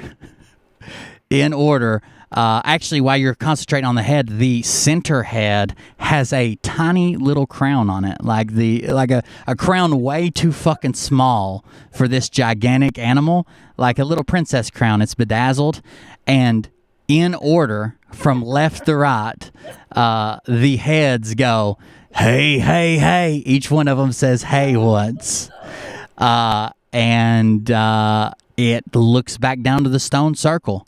And that's where we're going to stop, with Aaron freaking out over his goat, a sea monster, a hydra, a three-headed hydra, saying "hey, hey, hey," and kill me, guys! You gotta help save me. It is. You're almost in a trance. Aaron's ready to bolt for the goat. But there is a three-headed hydra coming out of the lake, very Mike Penny-esque when it says "hey, hey, hey," and tiny little crown in the center. And the only thing left in the stone circle is the goat now. The man's gone. There's not even a drop of blood there. It devoured the man. That's going to be it for tonight, guys. Thank you for playing tonight. That was fun. I know it ran over. It always seems to run over. I got to get better at that. But I guess when we come back, we didn't make it to the dungeon, but seems like maybe we're going to make it to the Hydra. I hope you guys had fun in chat. I appreciate you guys hanging out with us. That'll be it for tonight. Until next week, we'll figure out what happens at the cult camp. With the Hydra and the story of love between a man and his goat. You guys got anything? Yeah, save the goats. Save the goats. That's right. Check out M's new video. M, you got a couple videos up over the last week, didn't you? Yeah, I put out a few videos. One with the guy that was saying all sorts of horrible things about me. He's been jailed for fraud. Oh no. Charlie Ward echoed those things about me that were untrue, and he left his comments open, and he got absolutely slaughtered as everyone is waking up to him and his BS. Kirsten W, someone that I've interviewed before, she had free reign on talking about CW as well. So all those videos are there to see. But you didn't mention the side story about the man and his love for his newfound dog. Yeah, that's because the dog hates you. Yes, but not yet. Okay. Throwing bombs. The dog is being held hostage after you stole it from this guy was literally a Veritasium World War I veteran, and you stole his only friend, his dog. His wife had passed away several years ago. She bought him that dog, and now he's sitting at his duplex wondering if Steven, the dog's real name, is ever going to come home. Wait, this isn't going to be a John Wick kind of thing, is it? Oh, no. He's been hunting you down. He's the Gloomstalker. He's marked M as his favorite enemy. He's coming for him. Well, let's hope that the spell never runs off, because this dog has loved me like no one else has ever loved me. You're done for. When if it ain't you, it's gonna be us. When that spell wears off. Yeah. I think that's the reason why he kept it. Remember, we had to remind him. Yeah, we're on the he was same wanting team. to fight us. Yeah, he was Right. to beat us. Yeah, I think I'm gonna beat everybody. Yeah. I remember. Everyone loves this dog. It better save the day. Okay. I don't like the dog. I don't like the goat. It better not get in the circle. I can tell you that much. Oh, This is from the Hydra. guys, that was another great round. Sorry it ran way over. I was trying to get to a good spot for a cliffhanger, but it just wasn't happening. Plus, we had a power outage when we started. Thank you guys in chat. Thank you for the donation. That was Shar, but thank you for the donation and playing. Thank you guys for playing another round. That was I don't know. I have fun doing this. This is pretty awesome. If you guys in the comments have any suggestions or something we could do better, I know everybody wants game pieces. There are game sets when we're in battles, when we're fighting somebody. So there'll be one for the Hydra or whatever if they decide to fight or run away or whatever. There'll be one. But it's just I can't make an entire journey from like the city to the woods and all build all sets. We just have to do what we can. But if you guys got any suggestions or want to be part of the game, let me know. You can be a character, or like a one-time character, or somebody they interview, or a cult member, or a Hydra, or whatever. Let me know. Tara said we can rip off Shashar's ears and feed them to the dog.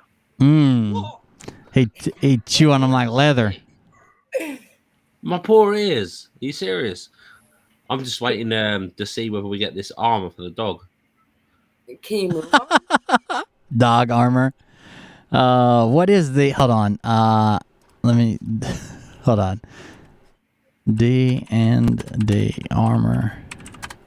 S. Pet dog. Yeah. Yeah, you just got them make It has 5 hit points. If it gets hit, it's fucking done. 2 gold pieces. Bargain. It is faster than you, though, by 10 feet. It has 11 strength, 14 dexterity, 12 constitution, 4 intelligence. You got a dumbass dog. The fucking goat has an 18 intelligence. Wisdom is 12, charisma is 12. Who's been teaching this goat? That's a secret. Only the good fellows of the Ranger Watch would know. Investigation point there. Yeah, he's loving this goat. We got to get it back, and figure out what type of magic's going on in that fucking circle. Guys, I warned you about this goat. Yes. The goat will come in handy later. Just trust me. I didn't tell you guys this because I didn't want to get your hopes up, but this is actually a bomb diffusing goat. Okay, not sniffing. Diffusing. If there are explosives, he knows which wire to cut. Even though he's colorblind, he's like the blue one, the red one. He'll tell you immediately. So we have to eat him. We can't eat him? You can't eat him. No. If you eat him, I will make Aaron hunt you guys down for the rest of your life. Like, you will never have another restful day. That's fine. He will come back and stalk you. He'll go into a rope trick and drag you to another dimension. That's fine. I have dead It for was that. creepy. I have a python for that. Some of you are going to get access to rope trick. If you've got elven heritage and, well, maybe not. But rope trick's a spell where, like, no matter where you're at, you can just fucking command a rope out of the sky and it pulls you up into no one can hit you because you're technically in a different dimension. Like, you're in a different dimension away from them. So, like, you can hide on the rope and you can pop out and shoot and then try to hide back in the thing. It's a cool spell. So is Dimension Door. You can just step through like a door and then pop out somewhere else. There's a bunch of cool spells you're going to get access to because everybody tonight, you guys have made it far enough to where everybody's going to go to level 6 tonight. And I'll be working on the player characters that I work on. I'll be working on your guys's, and I'll probably have some questions for you through the week. But everybody will go to level 6, and I've got a new spell for you, Emzel. Papa, do I get my staff, Papa? That's right. You're getting Find Familiar for the snake staff, so you can be in love with your goat too. It's a snake, though. Yeah. All right, guys. That's it for me tonight. Thank you guys for coming on. I appreciate it. Thank you for the donations. Thank you for hanging out in chat. Everybody's going to level 6, and then we'll finish. We'll do something with this Mark Panene, the Hydra. When we come back, we'll see you next week. You tell everybody bye. Good night. Bye, everybody. Have a good night. Good night, guys. That's true. Good night. Thank you. Let me cut that off, and then everybody have a good night. We'll see you tomorrow for a regular show and Friday for game night. Everybody have a good one. Doing so well. It's all over. Hands on his shoulders, they ringing his bell. You got Frog News Network doing no damn research. They rework and copy on Cox that came first. 9th inning, second string, and they acting like they know hitters. Assholes throwing bullshit, shit and runs to the shitter. All this nonsense on my conscience. It's hard to sleep at night. Who the fuck is in my window with this time of the night? These parasites, these leeches, with all their secret meetings, teaching all you fucking cretins about baby-eating heathens. Believing in reasons with no meaning is bullshit. Will Bird motherfuckers out here busting the grifts. Here we go, I think I started some shit. Piss them off, it's about to get lit. Get to placing them bets, you know that stage is set. You better buckle up, cause you ain't seen none yet. Here we go, I think I started some shit. Piss them off, it's about to get lit. Get to placing them bets, you know that stage is set. You better buckle up, cause you ain't seen none yet. You don't have those guts because you're a pussy. You're a pussy wearing aviator glasses in your mother's basement, and I won't even give out your dime store handle because that's really pathetic.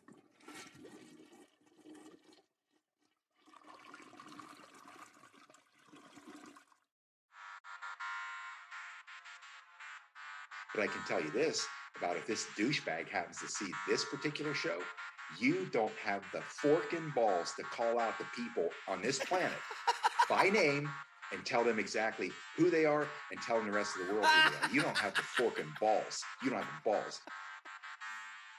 Okay, Scott. Here we go, I think I started some shit. Piss them off, it's about to get lit. Get to placing them bets, you know that stage is set. You better buckle up, cause you ain't seen none yet. Here we go, I think I started some shit. Piss them off, it's about to get lit. Get to placing them bets, you know that stage is set.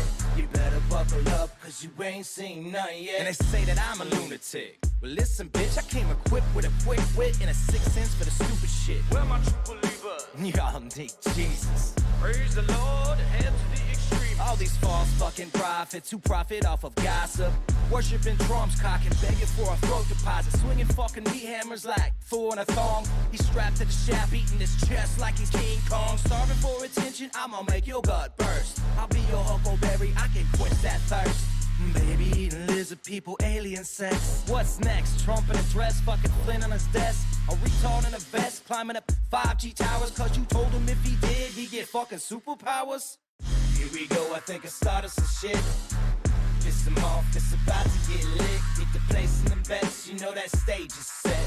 You better buckle up, cause you ain't seen none yet. Here we go, I think I started some shit. Piss them off, it's about to get lit. Get to placing them bets, you know that stage is set. You better buckle up, cause you ain't seen none yet. I used to find clues too when I was high on shrooms. I found myself a tunnel that led to Jason Q's bedroom. Open his closet, I found some of his meat rockets. I strapped it to my shoes and then I flew through the roof. I found myself in orbit strapped to an F-16. High on amphetamine with Trump in between. Put on a light coat of baby oil and saluted the troops. He tapped me on the shoulder and said, "This is gonna be it." Wait. Stop. What? I'll get my files. Wait, what are you doing? It's it. Stop. Hold on. Fucking stop. Dude, come on. Seriously. This is lip balms and alcohol. Oh, give me a. Oh my god. Damn it. Here we go, I think I started some shit. It's the off, it's about to get lit. Get the place in them bets, you know that stage is set. You better buckle up, cause you ain't seen none yet. Here we go, I think I started some shit. Piss them off, it's about to get lit. Get the place in them bets, you know that stage is set. You better buckle up, cause you ain't seen none yet. Round 3. Down goes Nino. Please say it isn't so. Got him backed up on the ropes, trying to ram it down his throat. Now things are getting rocking. He was doing so well. It's all over. Hands on his shoulders, they ringing his bell. You got Frog News Network doing no damn research. They rework and copy on cocks that came first. 9th inning, second string, and they acting like they know hitters. Assholes throwing bullshit, and runs to the shitter. All this nonsense on my conscience, it's hard to sleep at night. Who the fuck is in my window with this time of the night? These parasites, these leeches, with all their secret meetings, teaching all you fucking cretins about baby-eating heathens. Believing in reason with no meaning is bullshit. Will burn motherfuckers out here busting the grifts. Here we go, I think I started some shit. It's the off, it's about to get lit. Get the place in them bets, you know that stage is set. You better